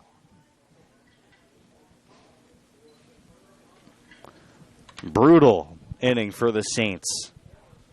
They had 2 outs, and they hadn't given up a run yet. Pardon me, they had given up 1 run with 2 outs. Just waiting for that third out of this inning. 3 runs here in the bottom of the third on 8 hits this game. Swing and a miss. Zach Presno struck out swinging in the first and looking in the second inning. And after this, the Foresters will have batted around, as Ross Cadena, who led off the inning, would be next. Kicks and offers the 0-1 inside, a ball and a strike. Tough spot for Michael Garza to come into this ball game with 2 on base. But he just has struggled to find the zone out of the bullpen, trying to clean up Trevor Beer's mess. Front door with a curveball, and that one's called a strike. It's 1-2. This game all for the chance at Healdsburg tomorrow. Packers likely traveling down from Northern California today. Can't be sure. In the past, they have driven. I suspect they'll do the same this weekend. Now the 1-2 swing and a miss. Curveball low. And Zach Presno's 0 for 3 with 3 strikeouts. The Foresters bring up 9 in the third inning. They score 3 runs. They do that on 3 hits. No errors. And they leave runners all over the place. Bases loaded left. 7-0 Foresters. We're through 3 full. Stay with us. You'll hear Zach Engberg call the 4th, 5th, and 6th on the other side of this break on the CCL's official voice of the 2019 postseason, the Oaks Baseball Broadcasting Network.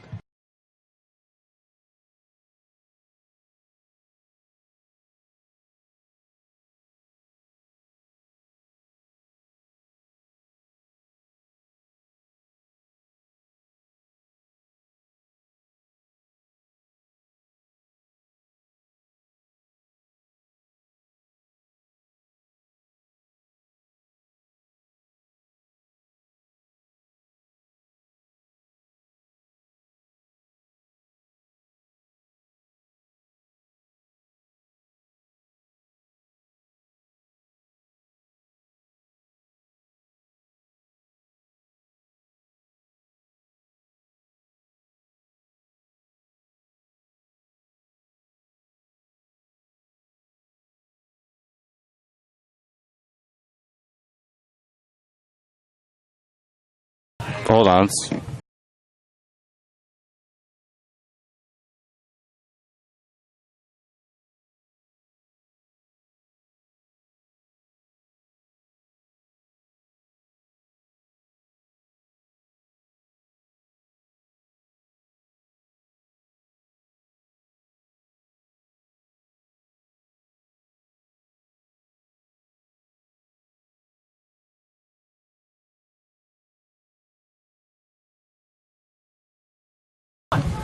Top of the fourth inning, CCL championship game, 7-0 Santa Barbara. Back on the hill is Ryan Berger for the Foresters. And for play-by-play, the fourth, fifth, and sixth innings, here's my broadcasting partner in crime, Zach Engberg. Thank you, Jordan. 7-0 here in the top of the fourth inning. Ryan Berger back out on the hill, who threw 3 innings. Jordan, I feel safe saying this. No runs, no hits allowed. Only 2 base runners, one that reached in the second on an error and one in the third on a walk. Drew Cowley leading off the top of the fourth. First pitch in from Berger. Misses outside, and it's 1-0. Drew Cowley in the first struck out swinging on a 94-mile-an-hour fastball from Ryan Berger that closed the inning. The lone 1-2-3 inning so far today. The 1-0 pitch in, swung on and missed the changeup. 82. And it's 1-1. And it's been a little bit of everything from Berger today. We've talked about this. The fastball, which started at 91, it's touched mid-90s as the 1-1 swung on and fouled back 89 on the fastball, and it's 1-2. The changeup has been working. The slider has been there. We've seen the curveball. He's had all 4 pitches working, and it's shown. This Saints offense scored 12 yesterday. No hits today. Thomas Lovano reached, and part of that was because of a broken bat. As the 1-2 touches on the outside corner, 92 miles an hour. If you can't stand the heat, Jordan, get out of the kitchen. Ryan Berger, second strikeout today, both on fastballs. And Drew Cowley, 2 strikeouts. Ryan Berger hasn't just kicked guys out of the kitchen all day long. He sent them out of the neighborhood. Deporting batters today. Nobody touching Berger. 1 out through the fourth. Thomas Lovano was 0 for 1, but he reached on an error in the second to lead off that inning. Stole a base. 91 on the fastball, misses, and it's 1-0. The Foresters on the other side have done damage against mostly Trevor Beer. 7 runs on 8 hits. The 1-0 drops inside the breaking ball. Beautifully delivered, and it's 1-1. Foresters scored 3 in the first, 1 in the second, 3 in the third. Lovano pops it up, back end foul, and it's 1-2. Got some help from the Saints defense. 2 errors today. 1 error for the Foresters, but you can't make those mistakes against an offense that loaded, a lineup that deep, with a pitching staff that is this good. 1-2 on the low outside corner, 91 on the fastball again. 2 up, 2 down, 2 strikeouts so far in the top of the fourth, and Ryan Berger, he's really rolling now, Jordan. Yeah, he's in some type of zone right now, Zach. At this point, when a pitcher is locked in like this, as an opposing hitter, you shake your head and you tip your cap because Berger is just simply filthy today. This guy is as good as it gets in the CCL. First pitch into Pete Durkee, the first baseman, misses high, 94 again, and it's 1-0. And if you're not a fan of the Saints or a hitter for the Saints, you just got to enjoy the ride. The 1-0 line drive, but foul to the right side, and it's 1-1. To see this type of performance on the biggest stage in the CCL, it's quite an accomplishment for Ryan Bergert. He's not done. I'd like to see his final line today. It could be a special one. 1-1, 2 outs, and that one a line drive, and that breaks up the no-hitter. The first hit of the game, a line drive to the right side, and Pete Durkee stands on first with 2 outs. And that's the first step for the Saints. You're sitting there in the dugout. Championship game, you scored 12 runs yesterday, and all of a sudden, all your friends around you, they're not getting hits. You're not getting hits. All it takes is that first one. You take a deep breath from there, and now the Saints can start focusing on that comeback now that that monkey's off their back. This is a team that is loaded. They can do a lot of damage. Jason Gonzalez is 0 for 1 today. Takes the first pitch low and away, and it's 1-0. These two teams, Jordan, have seen each other a lot lately. Of the Saints' last 11 games in the regular season, 5 came against the Foresters. Foresters were 4-1 in those matchups. As the 1-0 comes in and is fouled off to the right side by Gonzalez. The lone win for the Saints came on July 20th, 6-2 in Santa Barbara. That was on the back of Trevor Beer. But the most recent game was on July 23rd. It was 7-3 Santa Barbara. The most runs the Saints scored in any of those matchups came on July 11th. They scored 9, but the Foresters scored 13. Is that one from Gonzalez off the end of his bat? Into right field. The right fielder goes back, and that is going to go! A home run off the bat of Jason Gonzalez that just kept riding the wind. Sneaks over the right field wall.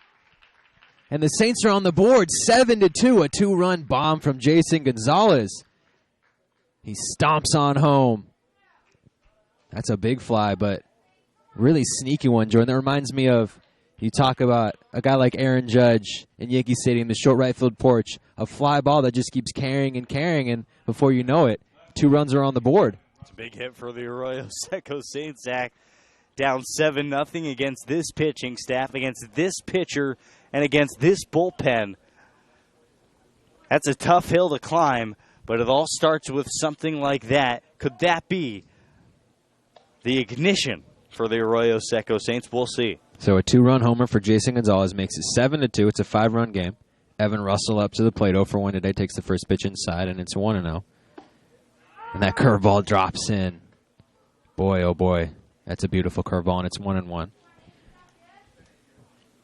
So Ryan Bergert gets 2 looking strikeouts, both on fastballs to start the inning, as the 1-1 drops in again, and it's 1-2. And the next 2 batters, a single to the right side for Pete Durkee, and then a home run to the right side that just kept carrying. So now 2 runs on 2 hits in this inning. And they're on the board against Bergert. And that one up the middle, and it'll get past the diving Tevin Tucker. So 3 straight 2-out hits for the Arroyo Seco Saints. They have a little life here in the top of the 4th. It's 7-2, still down by 5, but gets to Thomas McCarthy. 2-out rally in this, Jordan. This is what you have to do. And this is interesting because Ryan Berger, we outlined this, Zach. This is a guy primarily a reliever this year at West Virginia, okay? When you're a reliever, you're not going through a lineup 2 times over. So through the first 3 innings, he was showcasing everything in his bag. Fastball, slider, curveball, and the changeup. He was throwing any pitch in any count. Well, now the Saints have seen every pitch, and they're making their adjustments the second time through the order. First pitch into Thomas McCarthy, a breaking ball and a strike. You don't normally see that, Jordan. Normally you'll see a guy like Berger play a little chess. He'll leave something unseen. Maybe don't break out the curveball or don't break out the changeup until late in the innings. But they're picking something up here as the 0-1 fastball is inside, and it's 1-1. And also, you could see Ryan Berger's body language has changed. And that'll happen when you give up 3 straight hits and a 2-run home run. But could he start? Maybe he's starting to feel it a little bit. The 1-1 drops in the outside corner, and it's 1-2. Yeah, he could be getting a little bit tired. The fastball has been hovering around 89 to 91. I think we saw 92 this inning, but not much. The mid-90s, like we saw early in the game. The 1-2, 2 outs. Dropped in a strike 3 called. Peanut butter and jelly to get out of the jam. So he strikes out the side. Drew Cowley, Thomas Lovano, and Thomas McCarthy, all three looking, but in the middle. 2 runs on 3 hits. Both runs coming off a 2-run bomb by Jason Gonzalez that snuck over the right field wall.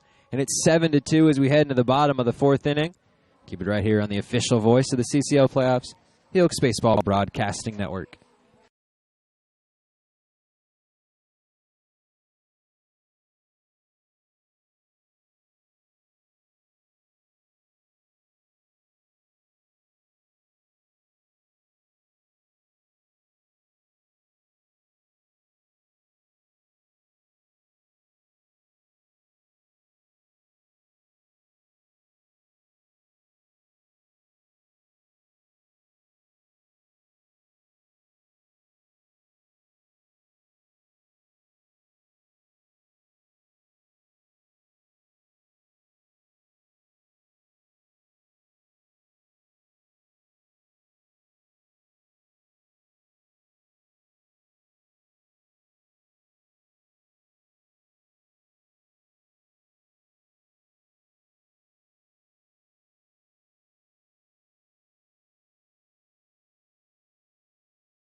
Ross Cadena, the DH, leading off the bottom of the 4th, just as he did in the bottom of the 3rd.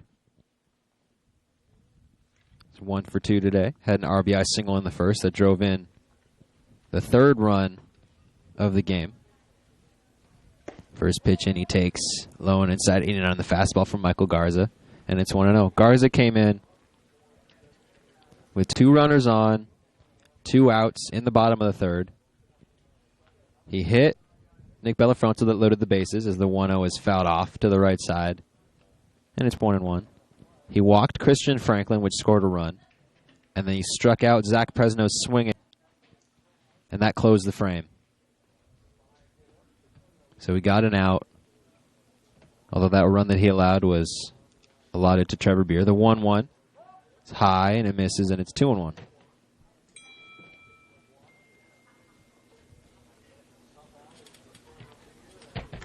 So the Saints find a little life in the top of the 4th. A 2-out, 2-run home run, 3 straight hits as the 2-1 drops out, and it's 3-1. But they're going to have to do a lot more, Jordan, against this pitching staff that for the Forces, it gets harder as you get deeper in the game. That bullpen is deep. They're going to have to do a lot more than 2 runs early on to get back into this game. The 3-1 misses low. That's a 5-pitch walk to lead off the inning. So Michael Garza has come into this game. He struck out a batter, but he's hit a batter and now 2 walks. Right fielder, number 7, Blake Hall. Yeah, he's really struggled commanding the zone here. And if you're the Saints, Zach, you got to have confidence in your offense, in your guys. I mean, they showed you what they could do in the 4th inning. I mean, 3 straight hits. They explode for 2 runs with the snap of a finger. The main concern for Aaron Milam is getting to the 9th inning and stopping this potent Foresters lineup. Blake Hall, who had a double and scored a run in the 3rd, the first pitch in for a strike, 0-1.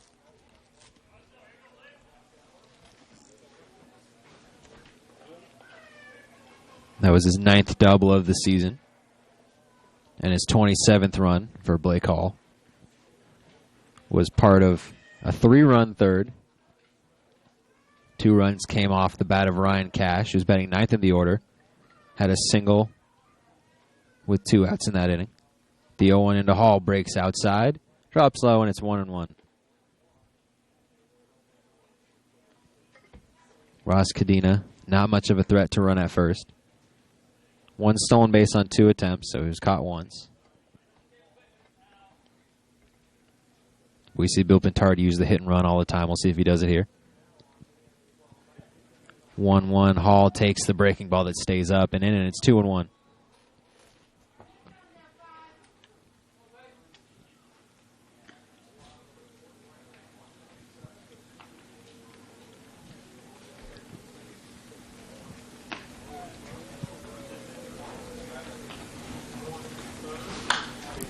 Pop back, and it's 2-2. Interesting, Michael Garza this season coming into the game.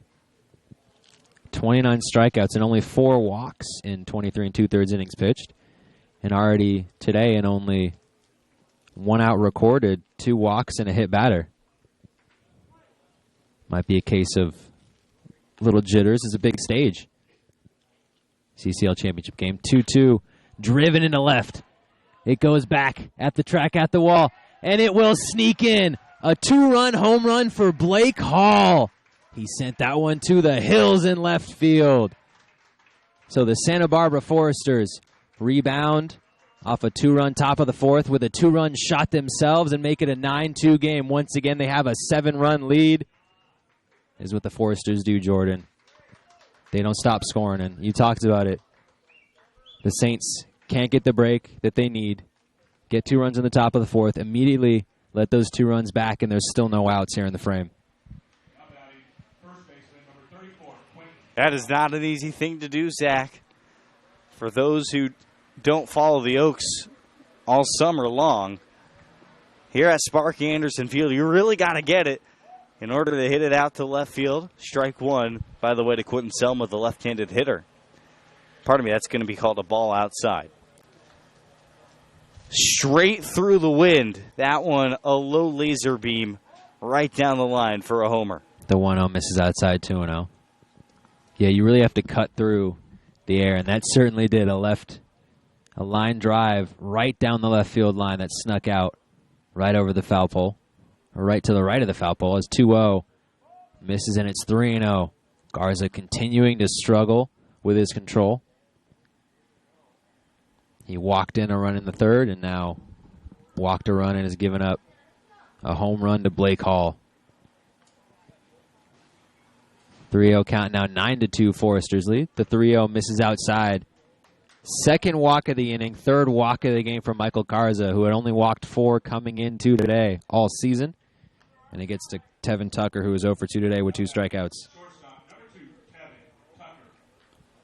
Yeah, he seems outside of himself today. He's searching. He's trying to figure it out while he's out there.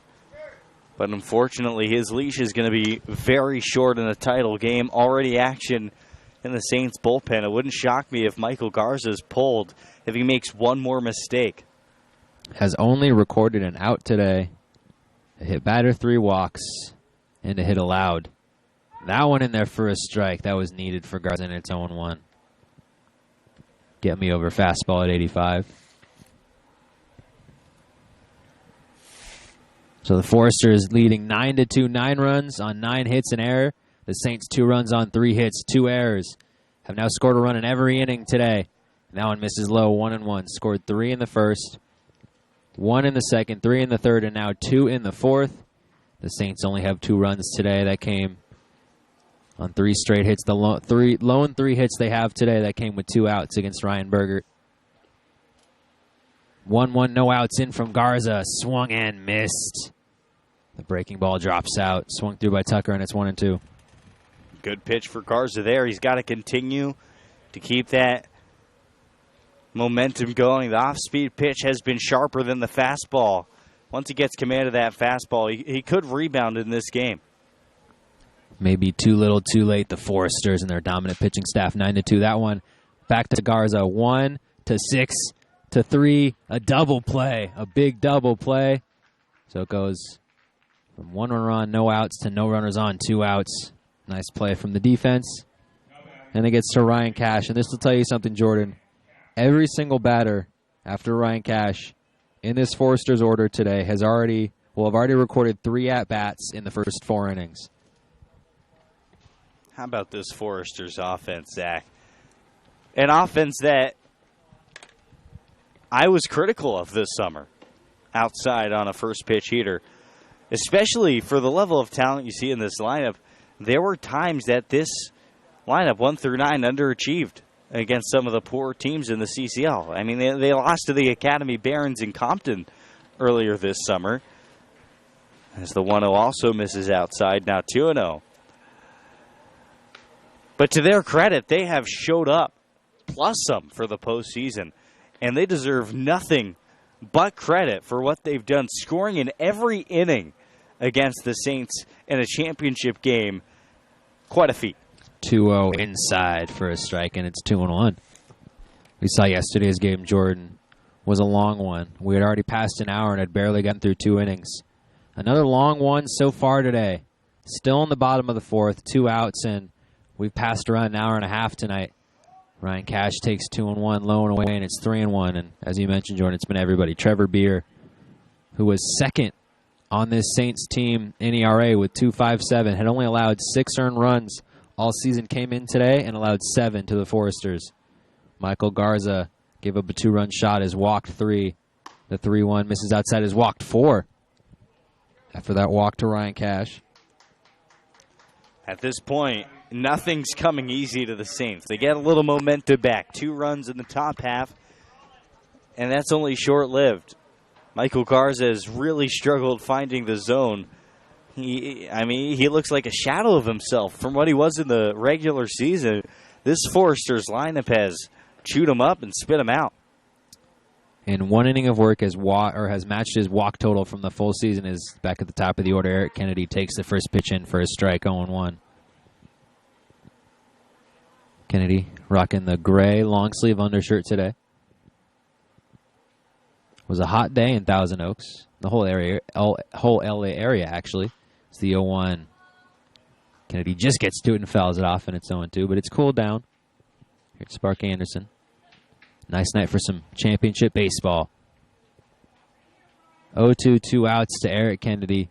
2 runs across in the bottom of the 4th. Ryan Cash on first. Michael Garza trying to get out of this inning. Foresters up 9-2. 0-2 pitch swung on and missed by Eric Kennedy. Michael Garza elevates and celebrates. 89 miles an hour on the heater. And that will close the inning, but not before 2 runs on a hit. No errors, a runner left on base. The Foresters get those 2 on a 2-run shot by Blake Hall, a line drive into left field. And they lead 9-2 as we head into the top of the 5th inning. Ryan Bergert back out for redemption after a 2-run home run allowed in the top of the 4th. Keep it right here on the Oaks Baseball Broadcasting Network.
Christian Scott out of the 9-hole leading off the top of the 5th inning.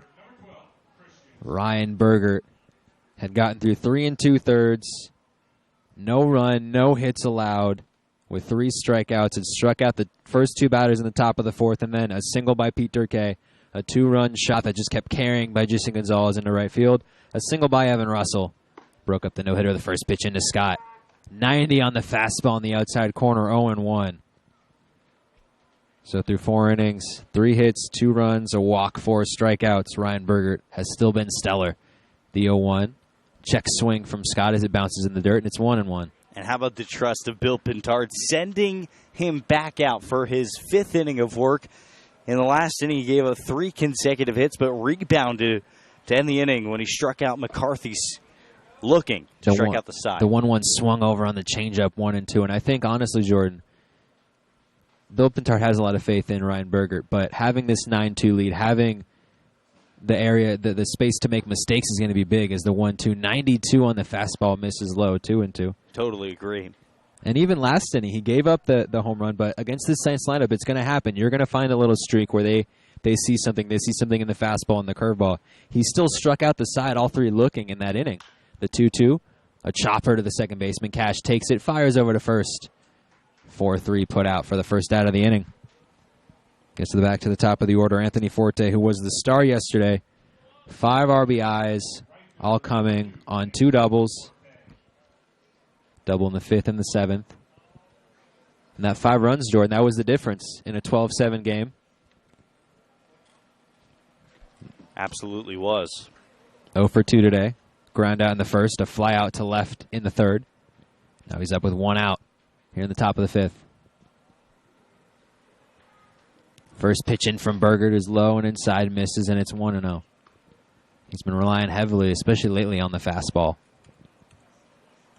So a couple of his strikeouts in the first, they came on the fastball. A couple of the strikeouts in the 4th also came on the fastball. The 1-0 swung on, popped up as Forte got under it to the left side. Bellafronto comes in, and he drops the ball in the infield. Anthony Forte will stay on at first, and that, Jordan, an easy play for Bellafronto, a high fly ball, a play he has to make. Steps back into fair territory, kind of lazily swats at it, and it drops out of his glove. Second error of the game for the Foresters. Well, you look at the third base umpire there. He was directly in the way. He realized it early, and to his credit, tried to get out of the way. He sprinted right behind Bellafronto at third as he was trying to make the catch, and who knows, maybe that made Bellafronto take his eye off the ball for just a split second. That could have been the difference. The first pitch in to Morgan Allen, a curveball drops in 0-1. So both errors today for the Foresters, both charged to Bellafronto, but as you mentioned, Jordan, interesting play there, a high pop-up, maybe some distracted a little by the third base ump. And in the second inning, Thomas Lovano reached on an error when he had a broken bat as that pitch dropped in the slider, and it's 0-2. Nice pitch over the outside edge. That's such a tough pitch to hit because you're gearing up for 90 at all times, and in the back of your head, you have to stay back on a curveball. What do you know? He goes right in the middle with a dirty slider to the outside corner. 0-2 drops out, misses on the outside corner, 1-2. Yeah, Bergert, he's a guy that you could see going 6 or 7 on any given night. Strike out anywhere between 7 and 10 batters. Seen only 4 today. As the 1-2 just fouled off by Allen. He stays alive, and we'll do it again, 1-2. Yeah, he likes the slider this inning. Breaking ball, the curve is there, but he's opting to go to the slider here in the 5th inning. See if he, either elevates with a fastball or drops a curveball. That's my prediction for this pitch. I think it works against the righties, too. The 1-2 into right field. Morgan Allen drops it in for a base hit. So 1 out here in the top of the 5th. Anthony Forte reaches on an error by Nick Bellafronto. Morgan Allen gets a single in the right field. 4th hit of the day for the Saints, and once again, a little life as we get in the middle part of this contest. Yeah, and on the 3rd slider that Morgan Allen sees, that one leaked over the middle of the plate. Allen, a good hitter, didn't miss it. And he drops a base hit into right. Could be a big inning for the Saints upcoming. They can score in bunches. First pitch in from Cali. He drops that one in down the left field line. Anthony Forte will be sent home as that one goes into the left field corner. Morgan Allen is sent home. A 2-run, 1-out double for Drew Cali to the left side, and it's 9-4 in the top of the 5th. And there you go, Jordan. They can score quickly. So they go from 1 out, take an error, a single, and then a 2-run double. And they're down by only 5. Incredible piece of hitting by Callie to keep his hands inside and just shoot one the other way down the line. What do you do with velocity as a left-handed hitter? You don't need to turn on that. You just go the other way. That's what Callie does, and he comes up with a huge single for the Arroyo Seco Saints. There's Thomas Lovano, a dangerous guy, coming up to the plate. 0 for 2 today, but reached base end. Struck out, stole bases. That one fouled off, and it's 0-1. Yeah, he was trying to hit that one to Santa Barbara on that swing. He saw the curveball. Almost down to a knee. And they're all these Saints approach, Jordan. That's why the offense is so potent, is because they all know their roles. They know what they have to do in certain situations. And Thomas Lovano, his role is to mash the 0-1, the fastball, fouled off, and it's 0-2. So 2 runs on 2 hits in this inning, also aided by an error. They've scored 2 in the 4th and now 2 in the 5th. But Jordan, if they're going to have any chance, they're going to have to stop the Foresters' offense, which has been chugging along at least a run in each of the first 4 innings. And that one fouled off again by Lovano off the end of his bat to the right side, and it's 0-2. Yeah, we see Berger right here emptying the tank. Middle of the order for the Saints. Best hitter, Lovano. Already 2 runs across in the inning. This should have been the last inning for Berger. Let's see if he can get out of it. 0-2, 1 out. Dangerous hitter in Lovano as he stares back at Cowley. He fires in, and that one drilled, and that'll drop into Gaft in left center. Drew Cowley will be sent home. Lovano is going to race for second. He's going to slide in there head first safely. An RBI double for Thomas Lovano. 3 have come across in the top of the 5th, and it's 9-5. 3 straight hits for the Arroyo Seco Saints. 4 straight batters have reached, and Ryan Berger does. There is now some action in the Foresters bullpen. We'll see if this is the end of his day, although it doesn't look like it. Yeah, Coach Pintard's still in the dugout, so only the pitching coach out to talk to Berger. This could be to buy some time for the righty in the bullpen who just got up. But how about Tom Lovano? Elevated fastball. This one may not have even been a strike. And the quick hands to turn that one around and shoot one into center field. Now 3 runs in the 5th for the Saints. And we got a brand new game, Zach. A 4-run game. And the Saints aren't done yet. They were down by 7 heading into the top of the 4th. Scored 2. Allowed 2 more to the Foresters, and now 3 more in the top of the 5th. Scored 12 runs yesterday. Honestly, Jordan, heading into the game, I think you included, we were both expecting more of a low-scoring affair. 2 great pitchers, Beer, who has been the Saints ace this summer, Bergert, who has been one of the Foresters' better pitchers in a starting unit that is loaded. And here we are, 14 combined runs, and we're not even halfway through this contest. The first pitch in to Pete Durkee, and he fouls it off.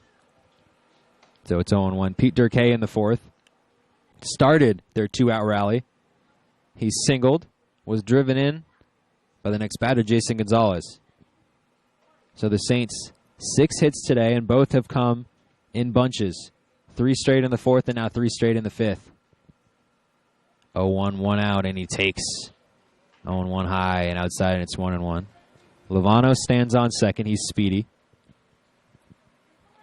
Has the option to steal third, although I doubt he would do that. Already has stolen a base today. Stretched a single into a double. Although with his speed, that's easily a double. 1-1, 1 out. Durkee pops that one up again, and it's 1-2. Jason Gonzalez, who had the home run last inning, stands in the on-deck circle. And if it gets past him, Evan Russell readies in the dugout. So Ryan Berger maybe running out of gas as the Foresters warm some guys up in the bullpen. 1-2, 1 out, runner on second.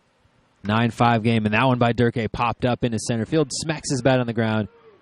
Lovano ran all the way to third. He's going to have to head back. The throw will come in, but cannot be completed. Thomas Lovano, a little bit of an airhead moment, ran from second to third. I think maybe he thought it was 2 outs. The ball caught easily by Franklin. Sent it back to second. The throw was a little wide. Ryan Cash couldn't handle it. And the Saints catch a break as Jason Gonzalez comes up to the plate. You ever watch Shaqtin' a Fool on TNT for Yes. NBA? We saw 2 of those plays right there. Not only Lovato caught off second, thinking there was 2 outs in the inning, but Ryan Cash, easiest play you'll ever make as a middle infielder. All he had to do was catch it to turn a double play, and he missed it. First pitch in, the fastball, 0-1. And those are the plays, Jordan, where you see in a game like this, you have to make those on the defensive side. And offensively, you have to take advantage. You're being given an extra life. You're being given an out.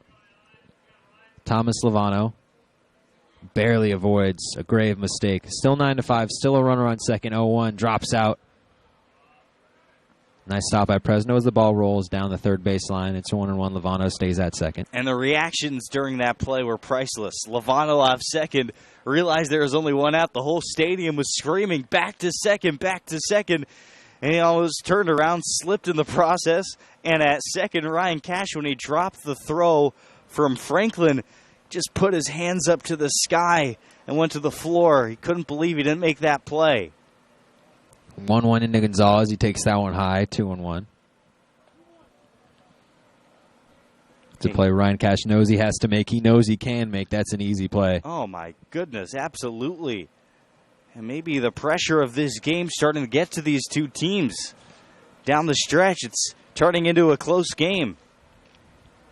2-1 into Gonzalez. 2 outs. Runner on second. 3 across in the top of the fifth. 9-5 game. Swung on and missed on the fastball, elevated, and it's 2-2 with 2 outs.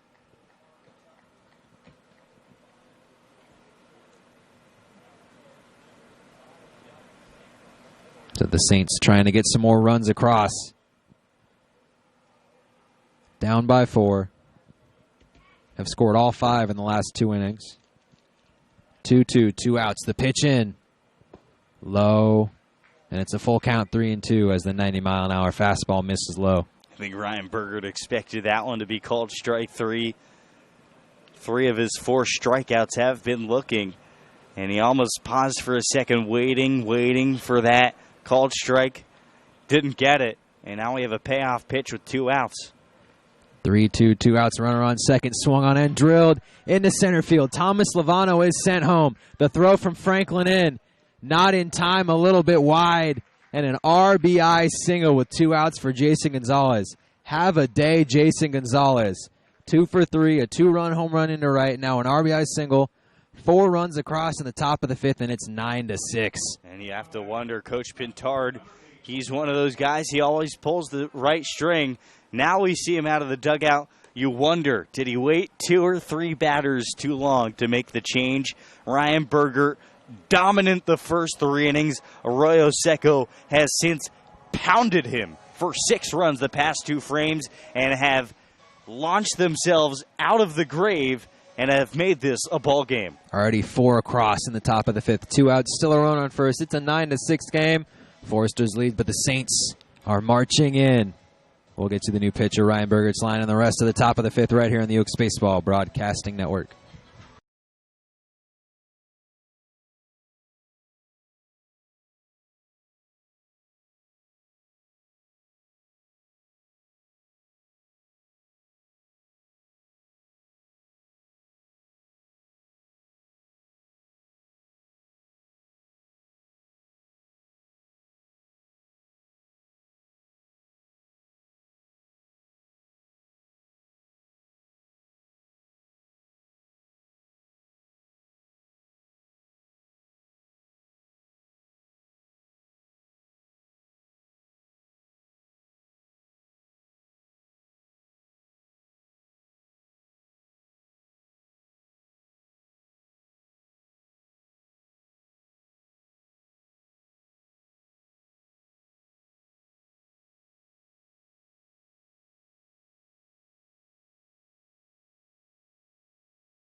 the Saints. 4 runs in the top of the 5th inning, now down 9-6. And that is it for Eric Bergert. Bill Pintard possibly, Jordan, pushed him too far. We will see.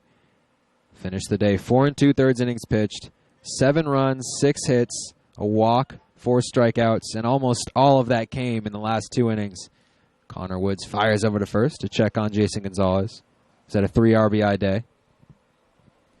Connor Woods this season, 20 innings pitched, has a 2.70 ERA, 8 runs given up, 6 of them earned, 23 strikeouts as the 0-0 drops low, and it's 1-0.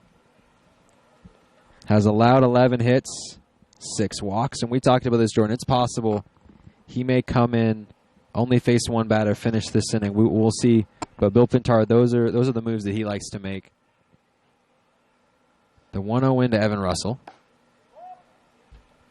That one's high, and it's 2-0. Russell 1 for 2.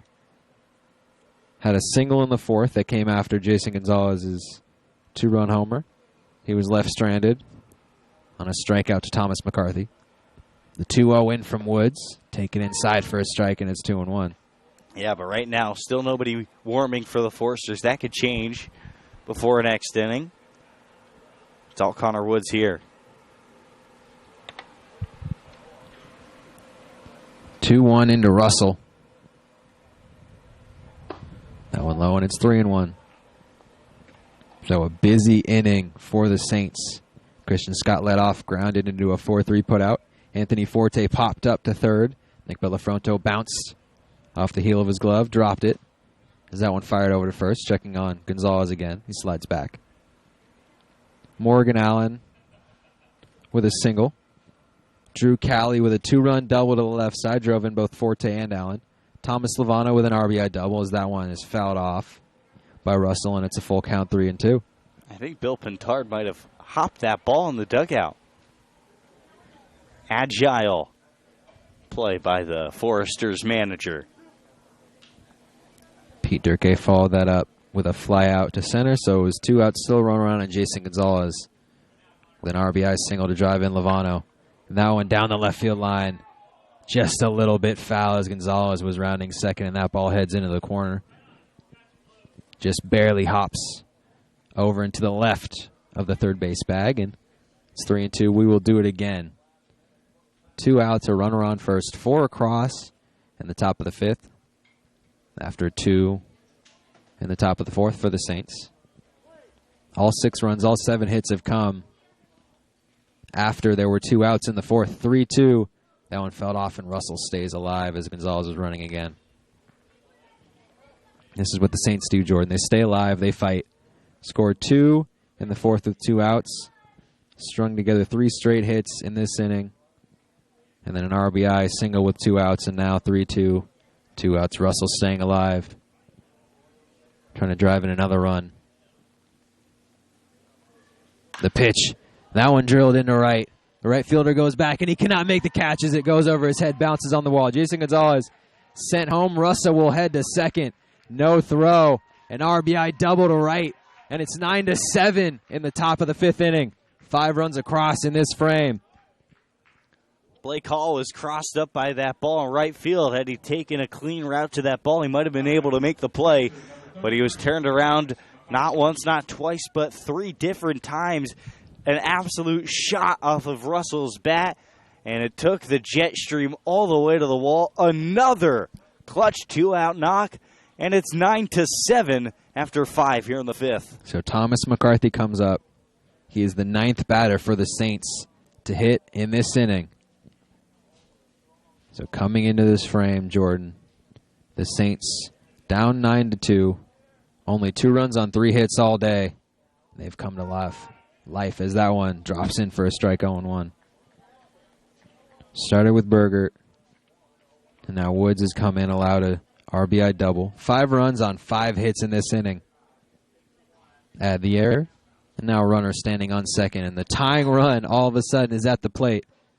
And Thomas McCarthy. The 0-1 in, low.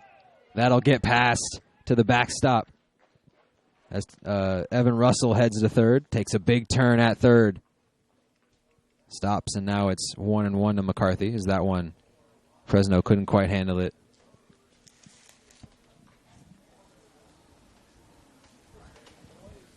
Biggest spot of the day right here. Evan Russell, the tying run, top of the 5th.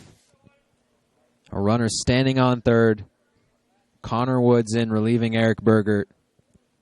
Foresters at a commanding lead coming into this frame. The 1-1-91 is high, and it's 2-1. Zach, they might have to start pushing these games up from 4:30. We're already at the 6:30 hour. It was right around 7:30, 7:45. It was called yesterday, and we're already running out of sunlight. Another long game. The 2-1 fired in a big strike. 88 on the fastball, and it's 2-2. So 2-2, 2 outs. Just right about 2 hours of game time today. Not even halfway through this game. 16 runs scored so far. 2-2 misses outside, and it's a full count again. Evan Russell fought off a full count a couple of times. Ended up delivering an RBI double, and now he stands at third as Thomas McCarthy faces a full count. Christian Scott, who led off this inning, grounded into a putout, or 4-3 ground out, stands in the on-deck circle. 3-2 fouled off by McCarthy, a line drive to the right side, and he stays alive. 88 on the fastball. So the Saints scored 12 runs yesterday, won 12-7. A lot of them came in similar situations, Jordan. Crooked numbers came in bunches, streaking hits together, and now have scored 7 runs today on the most dominant pitching staff. 3-2, swung on and missed. Connor Woods elevates and celebrates to end the inning, but not before 5 runs on 5 hits and error, a runner left on base. The Saints with a little life as we head into the bottom of the 5th inning. It's 9-7 Foresters. Catch this exciting CCL championship game right here on the voice of the CCL playoffs, the Oaks Baseball Broadcasting Network.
Nick Bellafronto, the third baseman who committed a Cardinals in an error in the 3rd inning. Part of that 5-run, or at third base, part of that 5-run top of the 5th for the Saints. Now he leads off. Foresters still leading 9-7. The bottom of the 5th, Michael Garza, who gave up a 2-run home run last inning. First pitch inside, way inside, and it's 1-0. These Foresters hitters, they got to be ticked off after that inning. An error by this guy right here, Bellafronto. See if he can make up for it. The 1-0. That one driven into left. Left fielder goes back. The line drive is caught by Evan Russell for the first out of the inning. And there you see, Jordan, how hard it is to hit out of left. That one, Bellafronto put a charge into, similar to Blake Hall, but couldn't quite get there. Didn't get enough height on it. And Christian Franklin, who is 1 for 2 today, but has reached base all 3 times. Had a double in the first, scored a run. It was an RBI double, and he scored a run as the first pitch in there for a strike, 0-1. Reached on an error in the second, was stranded at second, and then in the third he walked. That was the first walk of the game by Michael Garza. And that one, a little bit inside, and it's 1-1. One of 4 walks today by Garza. Already doubled his season total Had 4 coming in. Also gave up a hit, and that was the 2-run homer. The 1-1 in. That one a ground ball to Cowley. He comes in, makes the stop, fire it over. Nice play by Pete Turgay to keep that one in play for the second out of the inning. So 2 quick outs for Michael Garza. And I wonder, Jordan, if maybe you talk about this for pitchers sometimes, if they're sitting there a little cold, maybe not being able to hit for that long, maybe you get a little bit out of your headspace. I think there's something to be said for that, sure. I think Michael Garza, I think it's just an entire momentum shift. Maybe he's riding that. First pitch at 90 on the fastball, fouled back by Zach Presno, who's over through today, 3 strikeouts. His teammates have picked him up. Now it's time for him to do the same. That's why he's throwing bullets here. Newfound concentration. 2 quick outs, the 0-1 in, dropped in for a strike, and he is working. Michael Garza 0-2 to Zach Presno. Looking for the 4th strikeout to Presno today. Had 3 straight. 1 in the first, it was swinging. 1 in the second. The 0-2, and that one in the outside corner just misses. And it's 1-2. The one in the second was looking in. Another one in the third, that was swinging. 1-2, 2 outs.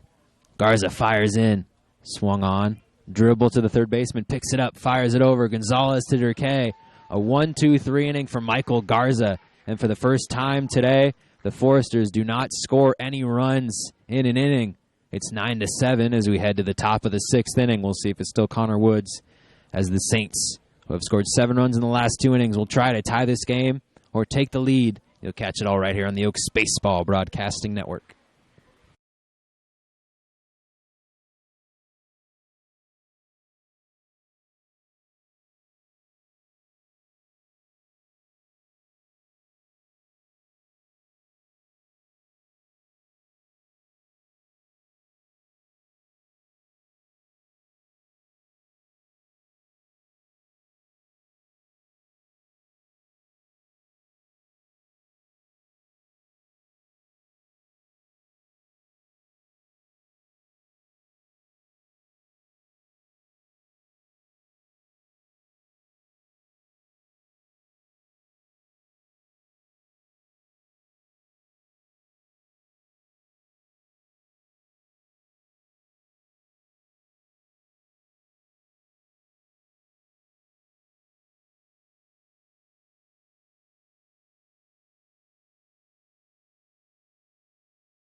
Christian Scott, who led off the bottom of the 5th, now leading off the bottom of the 6th. New pitcher in for the Foresters, number 22, Jake Jackson, replacing Connor Woods. Woods came in, faced 2 batters, actually got an out, allowed a hit, and got a strikeout.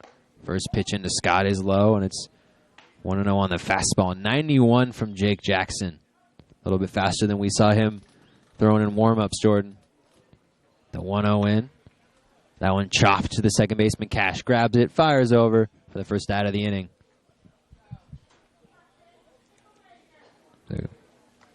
Christian Scott, 2 straight 4-3 putouts to start the last 2 innings and back up to Anthony Forte, who reached and started the rally in the top of the 5th. Reached on an error by Nick Villafronto, his second of the day. Ended up scoring a run on a 2-run double from Drew Cowley. He released it and got it down the third baseline. Jake Jackson, we'll get you his stats in a second. First pitch in, DeForte pops it up back to the left end foul, as it'll get right over the netting. It'll bounce into the stands. Some fans bracing for cover, and it's 0-1. Jake Jackson this season. One of the highest ERAs on the Foresters in 26 2/3 innings pitched is a 5.06 ERA. Has led 15 runs, which is actually a team high, or has led 17 runs, 15 of them earned, as the 0-1 breaks outside, and it's 1-1. 28 strikeouts this season. 5 walks and 27 hits. A little bit of a wild card. That one popped up again by Forte. In the infield, Jackson comes in. Shoved off by Bellafronto. And this time he makes the play on the infield fly for the second out of the inning. Yeah, you missed one to Forte also. Last inning, made an error on a similar pop-up. This time he didn't make it look easy, but he's still able to make the play on a basket catch. Morgan Allen, who had the first hit for the Saints in the 5th, had a single, ended up scoring on that double from Cali, and the first pitch fired in as a strike, 0-1. So this game has sped up a little bit since that 5-run top of the 5th. And that one, chopped to the third baseman, Bellafronto picks it up, a running throw. The throw is high, off the plate. Selma can't make the tag. So Morgan Allen on base. We'll see if that is a hit or if it's ruled the third error of the day by Bellafronto. That has to be a hit right there. That's such a tough play as a third baseman, but believe it or not, they did rule an error on the Forcers. Not sure I agree with that, but I guess that's a play Bellafronto's expected to make. So 3 errors on the Foresters, all 3 on Bellafronto. And now Drew Cali takes the first pitch outside, 1-0 Cali. 1 for 3, 2 RBIs, struck out in the first and in the 4th. So Bellafronto 3 errors, but that won't tell you the whole story. As the 1-0 in popped up into left by Cowley. That'll go out of play into foul territory. It'll bounce over and head to the batting cages. The error in the second came on a broken bat hit by Lovano. Avoided the bat, but the ball dribbled past him. Couldn't make the play. In the 5th, a high pop-up by Forte. A tough play. Didn't make it as it bounced off the heel of his glove, and right there, Cali slaps that one into left. And Kennedy will come in and make the tough catch. So no runs, no hits, an error, a runner left on base. Morgan Allen reaches on an E5 with 2 outs, and Drew Cowley flies out to left to close the top of the 6th. It's still 9-7 as we head into the bottom of the frame. Michael Garza back out once again for his 3rd inning of work. He's been good in 2 1/3 today. You'll catch it all right here on the official voice of the CCL playoffs, the Caneo Oaks Baseball Broadcasting Network.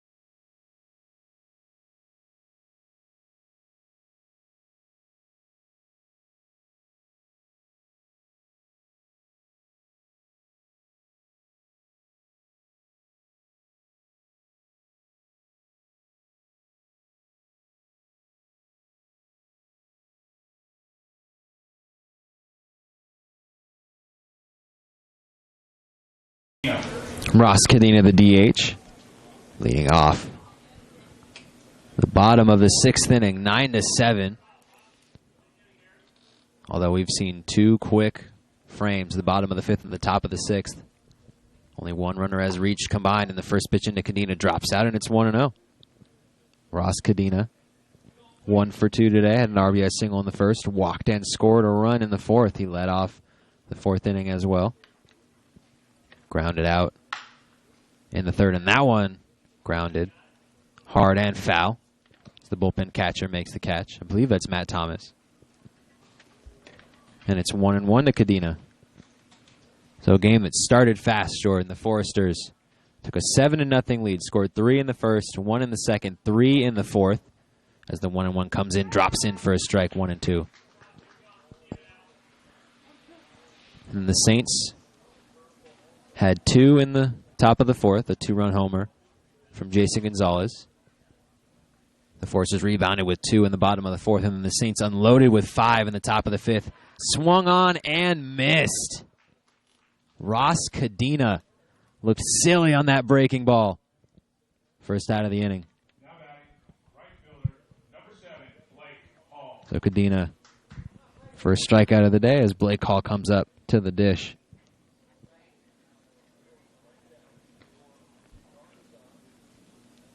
Third strikeout of the day from Michael Garza. Blake Hall, 2 for 3, halfway to the cycle. A double in the third, scored a run, a 2-run homer. Pops that one up into center field. Christian Scott comes in, makes the catch for the second out of the inning.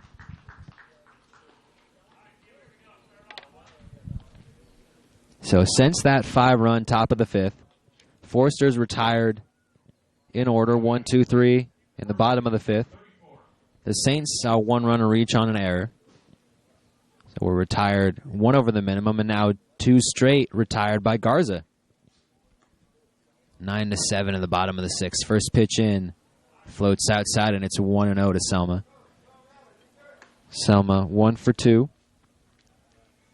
Bunted on in the third, ended up scoring a run on a 2-run single by Ryan Cash. 1-0 again, misses outside, and it's 2-0. And in the fourth, he walked and then he was doubled up on a 1-6-3 double play, grounded into by Tevin Tucker. So 2-0 in from Garza, who has gone 3 innings of 1-hit ball today. And that one misses, and it's 3-0. 3 pitches, 3 balls, in danger of walking his 5th batter today.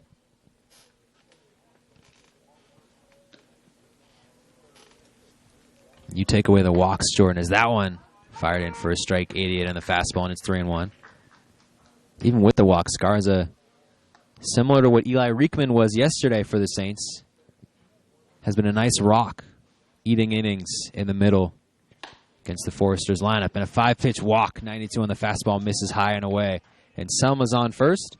Foresters looking for a little 2-out rally as Tevin Tucker comes up to the plate. Tucker 0 for 3 today, 2 strikeouts and a ground out. Ryan Cash standing in the on-deck circle.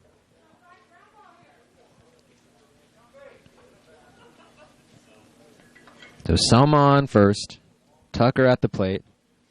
Garza looking to get out of this inning as the Foresters lead 9-7 in the bottom of the sixth. So we're reaching around 6:50 here. Have just about an hour before umps might have to call this game. First pitch in, a bunt, drop down, back to Garza, picks it up. It'll have to be a quick play, fires over, and he gets the speedy Tucker at first. Selma gets the second, but it doesn't matter. So no runs, no hits, no errors, a runner left on base, and it's still 9-7 as we head to the 7th. Saints scored 5 in the top of the 5th, and 3 straight no-run innings, or 3 straight frames, bottom of the 5th, and the entire 6th, with nothing happening for either offenses. 9-7. You'll see it right here on the Oaks Baseball Broadcasting Network.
Is this still Jackson? Jake Jackson back out on the bump for the Foresters, 9-7. Thomas Lovano, the DH, leading off the top of the 7th inning. For a play-by-play for the remainder of this exciting CCL championship contest is Jordan Brenner. Jordan? Thank you, Zach. Tom Lovano back in to double his last time up. He's been on base twice today, and he takes high and inside from Jake Jackson, the right-handed pitcher. Already action in the Foresters bullpen, so I don't expect this to be a prolonged outing for Jake Jackson. Swing and a line drive down the left field line, way back, drops into fair territory. It's in the corner near the Saints bullpen. 2 straight doubles for Tom Lovano, and he has come on strong just like the Saints offense has. They'll bring up the tying run in Pete Durkee here in the 7th. First baseman, number 32, Pete Durkee. You hate to be critical of Bill Pintard, but Jake Jackson, at least on paper, has not been close to one of the better pitchers for the Foresters today or all season. We were talking about this a little bit. Maybe Bill Pintard looking too far ahead, trying to save his best guys for the weekend series, the 3-game set in 2 days against the Healdsburg Pruden Packers. But this Saints offense is deadly as it gets. Purely speculation. We'll see how Pintard manages the rest of this one. Inside with a fastball at 86, it's now 1-0 to Pete Durkee. 1 for 3 today. Singleton scored in the 4th inning. It started off as a Santa Barbara slugfest. Swinging a line drive into right center field. This one's going to be down and in the gap. Lovano around third. He'll score. Durkee chugging for 2. The throw is late, and they're within 1. Unbelievable. Down 7-0 through 3 innings. The Saints come all the way back. They're now within 1. It's 9-8 Santa Barbara. Back-to-back hits to open up the 7th inning. And Pete Durkee gets his first RBI of the game.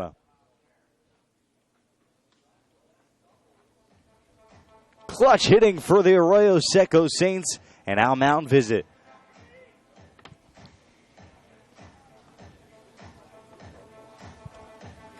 That is now 6 unanswered runs for the Saints, dating back to their 5-run 5th. And all of the momentum is on Arroyo Seco's side. Zach, this is their first CCL postseason appearance, their first championship game appearance. They were socked in the mouth through 3 innings, but such a resilient group of guys to fight all the way back against the big bad Foresters. Incredible. I think we talked a little bit about this yesterday, Jordan.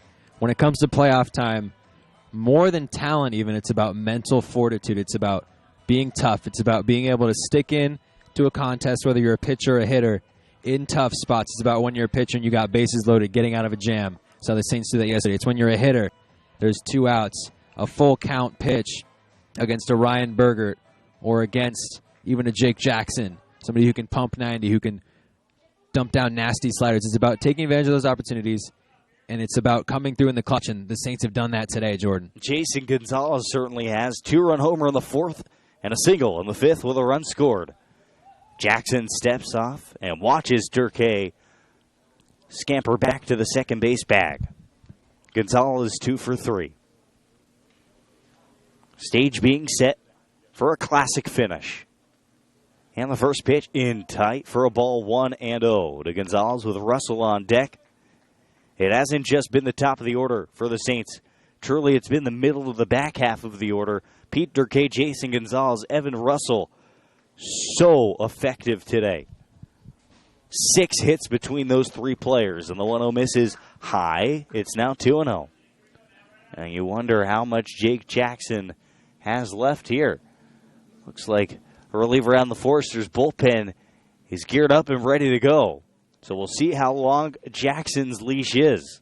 He comes set, and the 2-0 offering. Checks the runner. The kick and the pitch.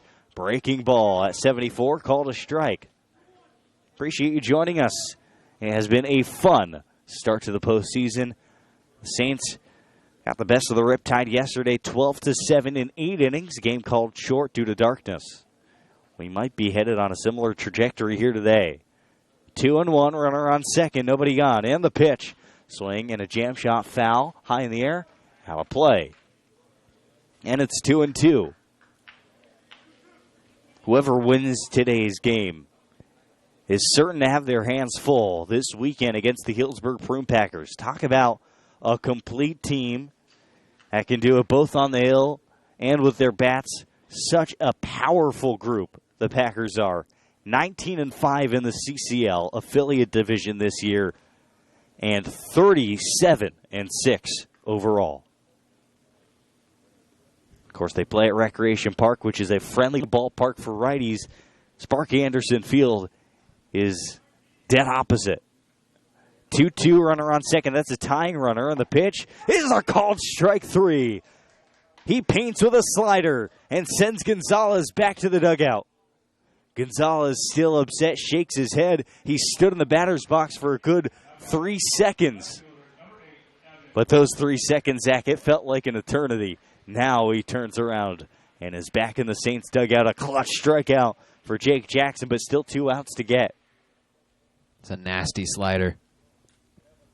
Here's Evan Russell, 2 for 3. The first pitch to him, 81 inside. It's 1-0. A single in the fourth to center field for Russell. And a double to right in the fifth. Flew out to right field his first time up. Now the set. The 1-0 from the righty. Kicks the pitch. Slider low. 2 balls, no strikes on a borderline pitch.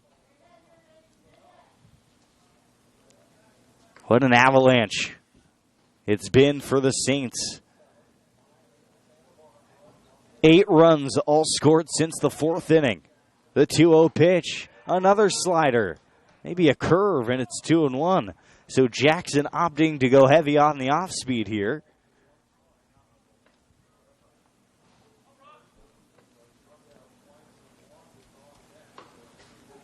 Hitters count, 2-1 home. Swung on in line, hit hard, left side, foul.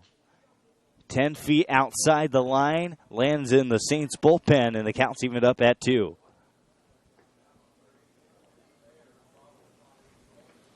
So this game hasn't disappointed. It's lived up to the billing. Zach, we expected a pitcher's duel. We've gotten the exact opposite. 19 runs and 19 hits. 17 runs, 19 hits split between these two teams. The 2-2 pitch is fouled off. Nice job by Russell, the righty, to stay alive on a hard curve. I'm not sure, Jordan, whether we overestimated each team's pitching staff or we underestimated the batting orders. I think it might have been a little bit of both. Into the wind. Mack on the rubber. Now he steps off.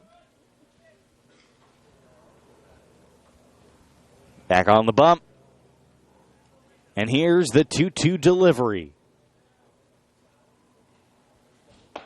A check swing, high and inside. The appeal, no, he did not go. The count is full. Aaron Milam trying to pull off the impossible. Foresters. This is the league they own. This is what this team is put together for. 3-2, swing and a drive. High in the air, left side, right down the line. Kennedy near the line at the track makes the catch for out number 2. Durkay begins to tag, decides better, and backtracks to the bag.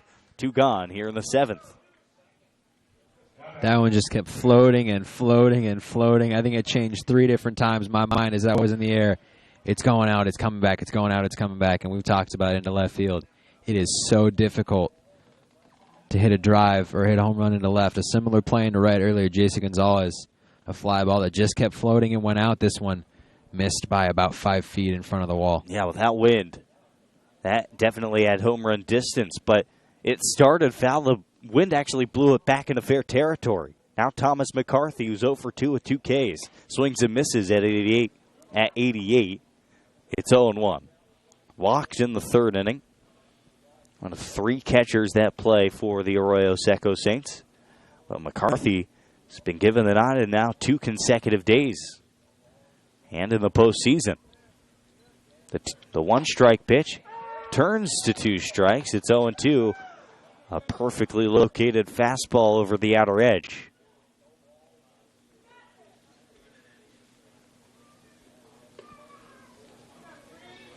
A stare-in from Jackson.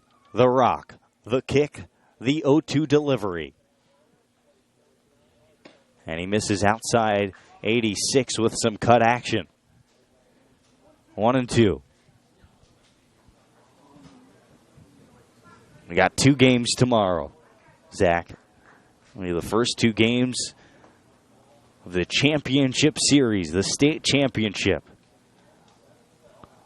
1-2. A slider and barely fouled off by McCarthy. Right off the edge of his bat. The Foresters ball boy comes in and gets it. A dominant regular season for Santa Barbara. 27-8, number 1 in the CCL. 30-9 overall. And now all they have is a 1-run lead they have to protect to continue this magical season. Called strike 3. He freezes him with a slider on the outside corner and strands a runner on second. A run on 2 hits, no errors, a runner left. The Saints get one back. They're now within 1. 9-8, Santa Barbara. They hope for some breathing room when we come back for the bottom of the 7th. Stay with us for the final 3 innings of the CCL postseason on the Oaks Baseball Broadcasting Network.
Last of the 7th, and it's the second baseman, Ryan Cash, in to hit. Foresters, they're looking for some breathing rooms. They started this game 3 in the first, 1 in the second, and 3 in the third. And after that, well, only 2 runs since. It came in the 4th inning, but the point here is with that huge lead, could it be that they almost turned a switch off in the dugout? Cash shows bunt and pulls back. Only a bluff. It's 1-0. As that one is high away. It's still Michael Garza on the hill for the Arroyo Seco Saints. The Foresters, they thought it was going to be a blowout, easy win. The 1-0. Cash, line drive, left field, single. That's 3 hits for Cash. He's on base for the 4th time. And boy, has he been a spark plug at the bottom of the Foresters lineup. Eric Kennedy, the talented left fielder, up for his 5th plate appearance. How about that? Michael Garza has gone 3 1/3 innings. It's only the 2nd hit he's allowed. He has been stellar in for relief against Trevor Beer. Similar to yesterday as Eli Riekman's role, eating innings in the middle of the order, getting them to their back-end relievers. But he's got a tough order here with a runner on and Eric Kennedy on the plate. Kennedy hitless in 4 plate appearances, lays down a bunt right in front of the mound. Garza charges. Only play to first. It's not there. Kennedy beats it out. 2 on, nobody out. And 2 straight hits here in the 7th. He is so fast, Jordan. The Texas Longhorn dropped down a bunt. It was well placed. 9 out of 10 guys, that's going to be an out. But Kennedy just speeds to first. Nick Bella. Sorry, Zach. Absolutely right. Here comes Aaron Milam. Not messing around here. As Nick Bellafronto is the hitter. He's a righty. They're going to bring in a left-handed pitcher. We'll get you his number, his line, and Michael Garza's final line today. When we come back, 2 on, nobody out. Bottom 7, 9-8 Foresters on the Conejo Oaks Baseball Broadcasting Network.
Two on, nobody out. Bottom 7. Foresters looking for room.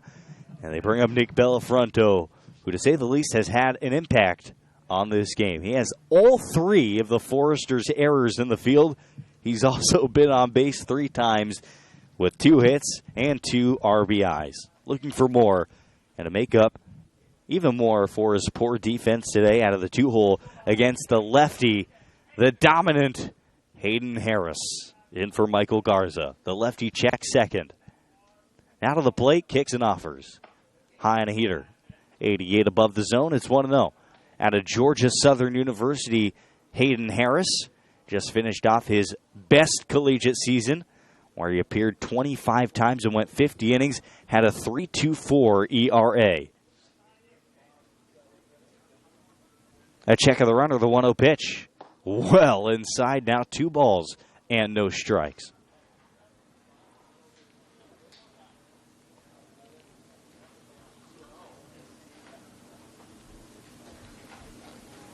So Hayden Harris, lefty, asked to do something that isn't very easy. Get out of a jam against one of the premier collegiate offenses across the country. And the 2-0 is at 91 high. That's a ball. Another guy for the Saints. Aaron Milam has been quick to throw in. He's been heavy on the starters. Another starter. And his worst outing of the year, Jordan, came against the Foresters on June 15th. Allowed 4 runs in 4 innings. Didn't allow more than 2 any other matchup. Has a 3.33 ERA in 27 innings. This one could be 2. 6. A bad toss to second. They still get 1. Allen covering. Callie had trouble handling that hard ground ball. Runners on the corners now, 1 out, but the Saints have to feel like they could have gotten 2 on that one, leaving a lip to be a little bit too much out there on the field. A tying runner, the 10th run is on third for Santa Barbara, and here comes Christian Franklin. It was a tough play. Had to back up a little bit. The toss over to second. Underhand, sometimes it doesn't get there, and it was a nice play by the second baseman to even make that play. First pitch to Franklin, swing, and a foul off of McCarthy's chest protector. Seems to be banged up for a second. It's 0-1. Christian Franklin ripped a double into right center for an RBI in the first inning. Reached on an error in the second and walked in the third. Grounded out to short his last time up in the 5th. 0-1, corners occupied. The lefty Deals. Slider low. 1 ball, 1 strike. Action in the Foresters' bullpen. Chance to get some back. Shadows beginning to come into play and become a factor. They cover most of the foul territory on the left side of the field. 1-1 home. Swing and a rocket to center. Scott to his right makes the catch. Coming in attacking from third. Cash will score without a throw. 10-8 Santa Barbara. And a little bit more breathing room for their dominant bullpen. Good job manufacturing runs. Got a little help on that play from Cali. The bad toss. What would have been a double play. That fly ball would have ended the inning. Instead, a run comes across, and there's still a run around with 2 outs. Zach Presno here, 0 for 3. Takes a strike inside corner. 0-1 on 86. Struck out swinging both in the first and third. And grounded out in the 5th. 0-1. 10 runs for Santa Barbara, 8 for the Saints. Gears back the 0-1. It's fouled out of play. No balls, 2 strikes. It's been a marathon affair, back and forth, back and forth. It's been an exhausting game. So much riding on every pitch. And when there's just so much action, 23 hits between these two Titans, they can wear you down. 90 misses away. It's a show-me pitch for Hayden Harris. Now he can go to the off-speed in. Or back to the fastball if he so chooses. 1 ball, 2 strikes, 2 away. Ready, delivers. Swing and a miss. He got him. Fastball. Throw it by him. And in the inning, the Foresters get 1 back. They get 1 run on 2 hits. No errors. And they leave a runner on first. 10-8 Stirs. 8th innings after this. Better buckle your seatbelts. Got a great finish on the way on the Oaks Baseball Broadcasting Network.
Christian Scott. Back here for the 8th inning, it's Elijah Trest on the hill. Right-handed pitcher out of Arkansas. And he'll face off against Christian Scott, the 9-hole hitter, who is 0 for 3 for the Saints. They need some runs. Front door, two-seam, fastball. Strike one at 90 miles an hour. Elijah Trest hasn't been exactly the sharpest this summer. A 4.50 ERA in only 8 innings. 13 strikeouts, 3 walks. Swing and a high foul ball into foul territory. Bellafronto has a look, and it's off of the Saints dugout out of play. 0-2.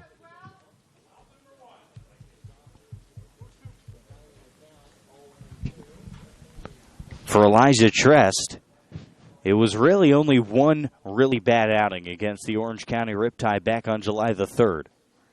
High and away on the 0-2. It's now 1-2. He gave up 3 earned runs in that game, only lasting 1 inning. Other than that, he gave up 1 run against the Saints on the 20th. And then in all other appearances, scoreless for the Razorback righty. Kicks the 1-2. Swinging a foul, 90 again. Out of White Oak High School. Elijah Trest this past year, a 7.58 ERA in 19 innings pitched.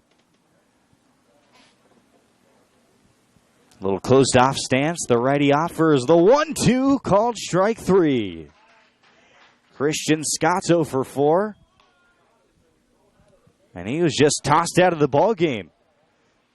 It looked like after the strikeout, he drew a line in the dirt, basically saying like that was past the strike zone. Immediately tossed. That's a big loss. Christian Scott, a good defender. 0 for 4 today, but you don't want to replace one of your stalwarts in the outfield. So a big loss for the Saints. Christian Scott, though he was hitless today, he reached 3 times yesterday. He will be unable to play the rest of the way. Now the umpires come together. I'm not sure what they're talking about here. First base umpire is actually going to walk in all the way. He's in foul territory now.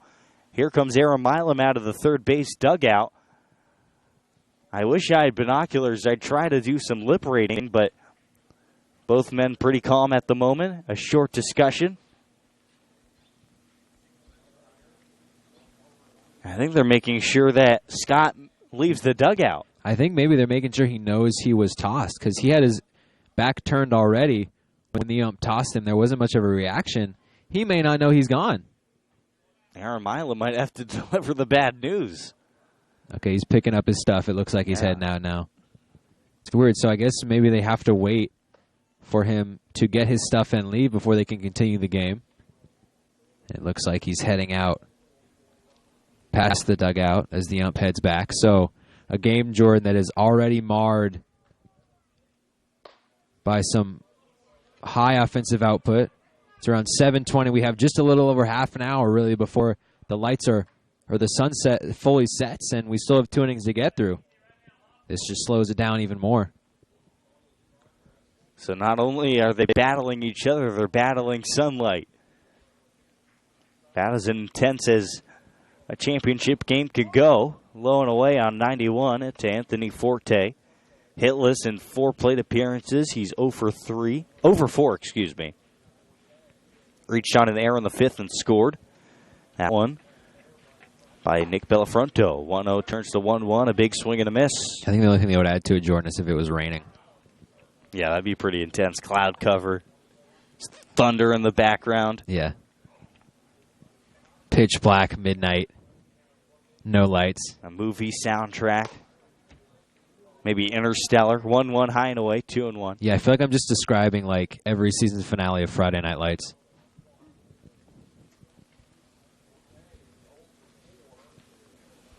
Two balls and a strike. Yeah, maybe some Hans Zimmer in the background. Low and inside. 3-1.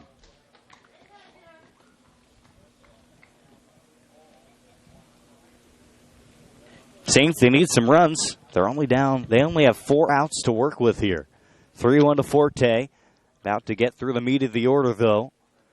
Like to have some base runners. A check swing. That's called a strike on the inside corner, and Forte can't believe it. Frustration mounting for the Arroyo Seco Saints. Christian Scott, who was already tossed. Forte visibly upset, but you have to be careful. We know these umps. Short leash. Not going to let much happen. And I think the third base umpire might have just tossed somebody in the Arroyo Seco Saints bullpen, and he grabs his bag and leaves. It looks like a coach, but tempers really are flaring here at Sparky Anderson Field in this CCL championship game. So we don't even know it was just tossed, but that's the second Saint ejected here in the 8th inning of the championship game. What in the world is going on? Payoff pitch. Base is empty with an out. Now the throw. Chop to third. Villafronto charges. Tough hop. The throw to first. Safe is the call. Anthony Forte beats it out. Jugging from the start, and now here comes Bill Pintard to have some words with our umpires. It's getting chippy. This is what you like to see, Jordan. We've been waiting all year for some action. 2 men tossed, 18 combined runs, 24 combined hits. The sun is going down. A Hall of Famer, Bill Pintard, in the Foresters dugout. The dominant Foresters this season. 30 wins. The Saints just barely over 500. This is a movie script, Jordan, is what it is. So a runner on. The tying runner will come to the plate in Morgan Allen. He's 1 for 4 today. Reached twice, both on an error and a single, and has scored a run.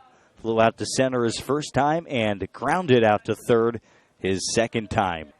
Forte has speed on first. He inches out. A big lead. And the first pitch is swung on and missed. A disappearing slider to the outer half. Forte, 3 for 5 stealing, and has been picked off once. Throw over to first. Back in with a head first dive. Outfield shaded to the right, with Christian Franklin shaded about 20 feet right of dead center field. Blake Hall on right is playing down the line. And Eric Kennedy playing in the left center gap. The 0-1 pitch. Too low. 1 ball, 1 strike. So the Foresters going with Elijah Trest here. One of their nastiest relievers. Hasn't quite had the body of work of some of their other dominant arms. Foresters team that has 4 of the top 10 ERA leaders in the CCL. 4 of the top 10 hitters. The runner goes, swing and a miss. The throw to second, on target, and Cash can't hang on. Forte steals his 4th bag in six tries this summer. And a runner in scoring position.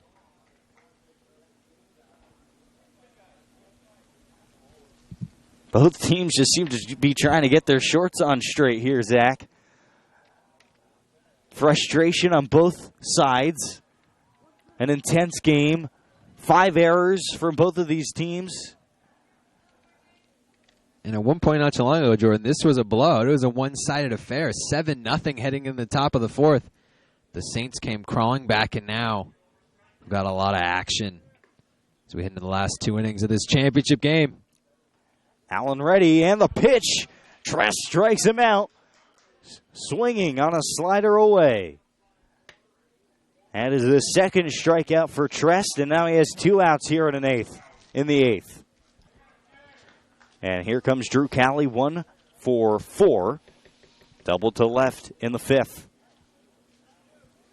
Tom Lovano lurking on deck. Tying run at the plate. Here's the righty's pitch. Low and outside, 89.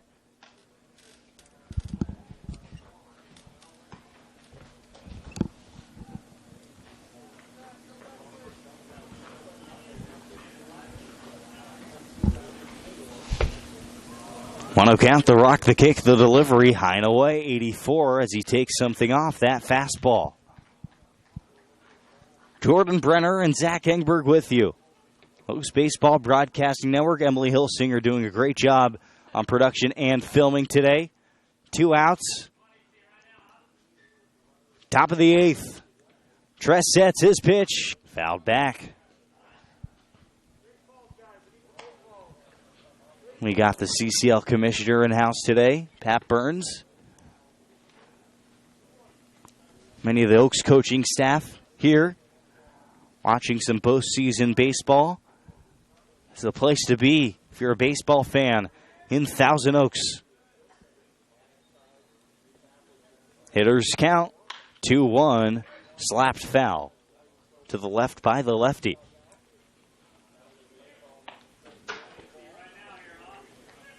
Action in the Foresters bullpen. Both dugouts, you see players pretty relaxed considering this moment here. We're certainly on the edge of our seats. The 2-2 home. Slider grounded, foul down the first base line. Saints were down 7-0, Zach. They were down 9-2. 5-run fifth, flip the switch. That's the difference. That's the change in this game. That's the reason this moment here is so intense. 2 balls, 2 strikes, 2 outs, runner on second. 2-run ball game. Here's the pitch. Swing and a miss. It was dropped by Fresno. He throws to first, Selma on the bag. And Elijah Trest throws a scoreless 8th inning. He strikes out the side. No runs, a hit, no errors, or runner left. The Foresters need 3 outs to advance to the state playoffs and win the California Collegiate League Southern Division. Bottom 8 after this. Stars try to separate even more. On the voice of the 2019 CCL postseason, the Conejo Oaks Baseball Broadcasting Network.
D.H. Roskadina in the bottom of the 8th inning.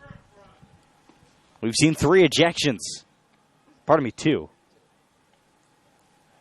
Both from the Saints. One player, we don't even have his name. I think it might have been a coach. Could be. Out of the bullpen. Low and away to Cadena. 1-0 from the lefty. Hayden Harris, the pitcher. Whoever loses, whoever wins this game, both teams can be proud of the effort that they've played with today. Inside corner, called a strike, 1-1. And it looks like Jordan in to replace the ejected Christian Scott as Nolan Tressler in center. Wearing number 37.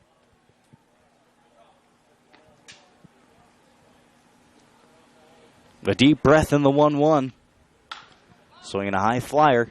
Shallow left field. Should be a can of corn. Russell called off by Nolan Tressler, and he gets involved in the action. Puts that one away, and there's one gone in the bottom half of the 8th. F-8. And next up is Blake Hall. He has mashed today, Zach. He always does. A double and a run in the 3rd, a 2-run homer that popped over the left field wall just about a foot or 2 to the right of the foul pole, which we rarely ever see. It's a line drive that just was shot over. He's got power. Swings and misses. A sawed-off swing made look Harris made him look foolish on that heater. They call that a sword. Quentin Selma's on deck. The lefty's pitch. Swing and a miss, 85, climbs the ladder. So much late life on this Hayden Harris fastball. Almost rises.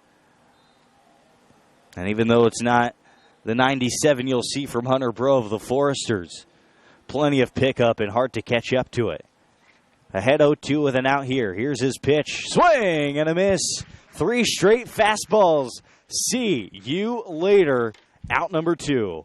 Sometimes 85, 86, 88 with a little bit of late life can be harder to pick up than even somebody who throws 94, 95, and especially from a lefty. Also, consider the shadows. And the mound here, you're starting in the sunshine, then the ball travels into the shadows where the hitter is. 2 away for Selma, and he swings and misses at 89 upstairs. Harris, a flamethrower here on the bottom of the 8th. Saints will need 2 runs in the 9th to extend this game. The set, the 0-1.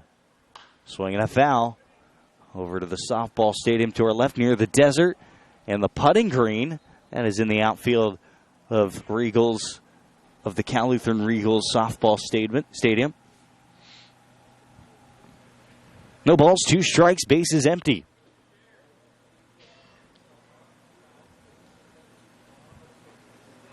Kicking the pitch, swinging a foul ball high in the air. Could be in play and now out of play. Hits the netting above the cages. Part of the practice facility for the Conejo Oaks and Cal Lutheran Kingsmen, and today the Arroyo Seco Saints.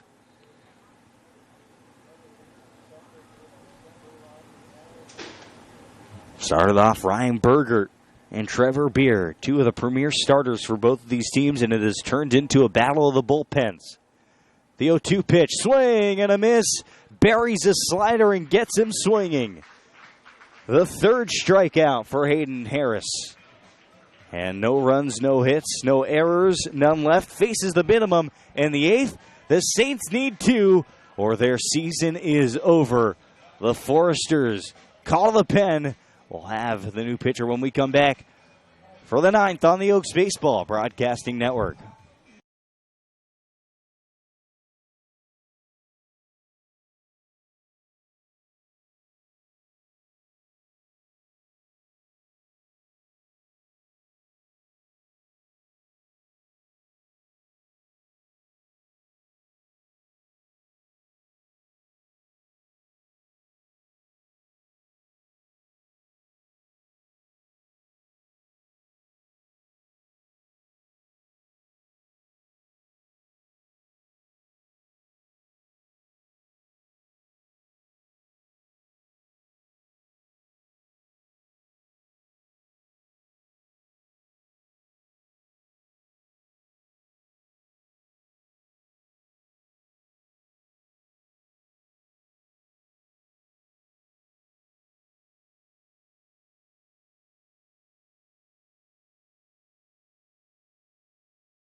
The University of Oregon righty and reigning co-MVP of the CCL, MVP of the CCL prospect game, and Foresters closer Hunter Bro comes in to send his team to the CCL Championship Series, the State Championship Series. Looking to win the CCL here. He'll have to go through the meat. Tom Lovano, Pete Durkay, Jason Gonzalez. Bro's first pitch, 91 low, 1-0. Hasn't given up a run this season. 14 scoreless innings, only 3 hits against him, only 3 walks against him. He has struck out 20 helpless hitters. It's 1-0. So in order for the Saints to pull off an improbable comeback, they have to do something that no other team has done this season. Score against Hunter Bro and the Foresters. Time is called. Had a chance to talk to Mark Wasikowski, new Oregon head coach, back at the CCL prospect game. He said Hunter Bro is going to be a big part of Oregon's bullpen next year. Swing and a tapper, right side foul. Only appeared in about 10 innings this past year for the Ducks. 10 appearances. In 10 of the 30, he had a 10.45 ERA. But Wasikowski, he admitted it. He said Hunter Bro's a guy who needs innings to get settled in. Only 14 this summer. Quite a future ahead of him. The 1-1. Swinging a line drive into right field. It is caught. Blake Hall spears it, stabs it down, and robs Tom Lovano of a 3-hit day. One away in the 9th. You know, Bro has a little bit of that, I want to call it the Sean Doolittle with the arm. Kind of closes his arm off, puts it right around his mouth area, lets it hang. It's not as pronounced as the Doolittle, but it's a similar look. It's, you know, all closers have their little quirks, and when you're throwing, you know, you're sitting 93, 94, and you can get back to around upper 90s, you're getting those outs. Do whatever works. First pitch is low at 94 miles an hour to Pete Durkee. 2 for 4 today with an RBI knock in the 7th. Also singled and scored in the 4th inning.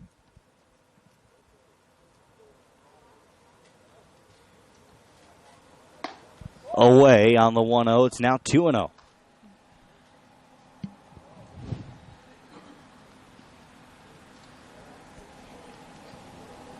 One of the buses, Jordan, is already turned on and getting warm.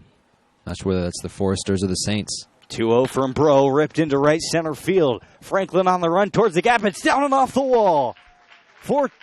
Durkee has 3 hits today, and the tying runner will hit in Jason Gonzalez. And believe it or not, Jason Gonzalez already has a 2-run home run today. That came in the 4th. Only the 4th hit of the season allowed by Hunter Bro. And now 14 1/3 inning of action. These Saints, Jordan, especially this middle of the order, already seen the 5-6 hitter, Gonzalez. They are dangerous. This is where they're stringing together hits. This is where they do their damage. Gonzalez also, Jordan, had an RBI single in the 5th. So 2 hits, 3 RBIs, a run. He's had a big day and biggest matchup of the season. The Saints dugout, every member on their feet, looking for a rally in the 9th against the most dominant pitcher in the CCL. Gonzalez is 2 for 4. The first pitch breaks in for strike 1 at 79. For Bro, he is sat, I should say, at 94 this summer with the fastball. He has reached back 97 in the tank. 0-1 with an out. The righty ready. Kicks and offers. Here's the pitch. Swinging a line drive down the right field line. This one could be fair. Way back. It is foul. It bounced on the warning track. It went off the wall. It was 6 feet foul, and it's 0-2 against Jason Gonzalez. If he gets to that pitch a snap quicker, that could be RBI double, possibly even a home run. Regardless, Jason Gonzalez now 2 strikes. He's been good today. But I would guess it'd be hard to repeat that kind of swing against Hunter Bro, who can mix pitches, can add a little more on his fastball.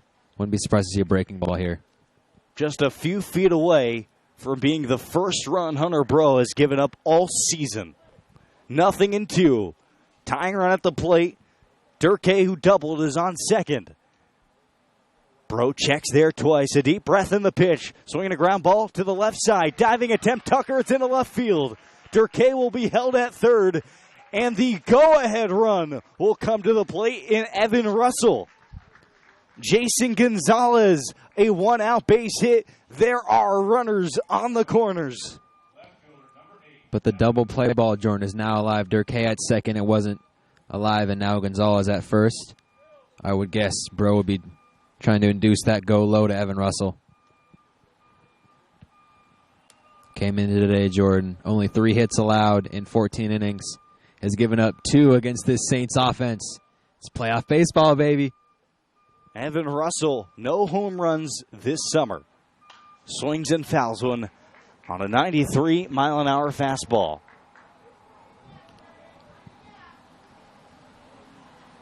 Hunter Bro back on the rubber. Trying to get on the same page with Zach Presno.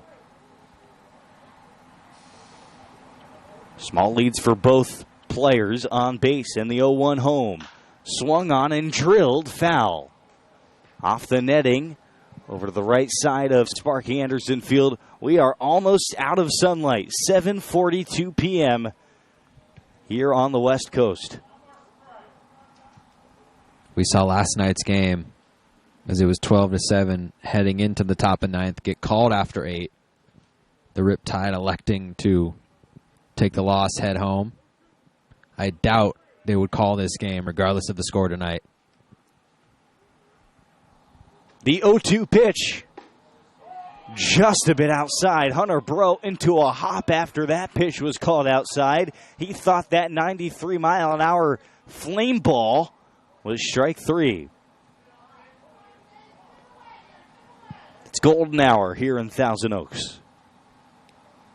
The 1-2 home, swung on and tapped. It could be fair, it could be foul. The throw to first by Bellafronto is in time. But the Saints have scored a run. That's the first run Hunter Bro has given up all summer.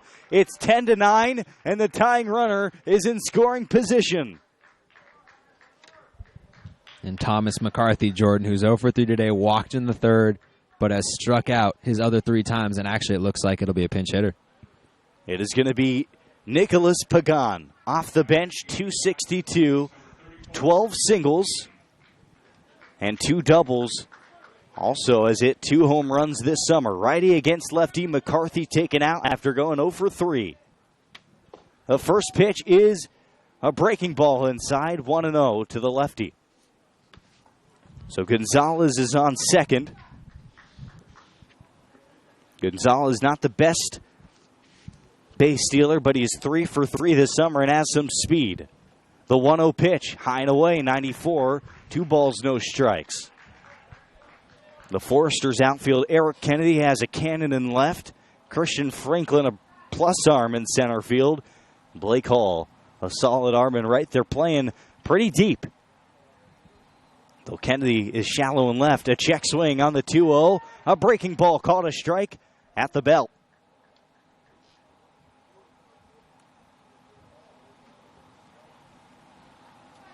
Two balls, a strike, 2 outs, 10-9, top 9.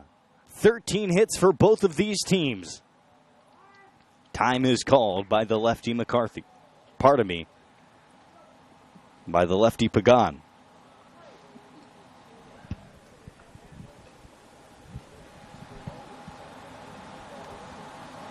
Throws home the 2-1. Swing and a miss. 2-2, and the Foresters are 1 strike away from winning the CCL.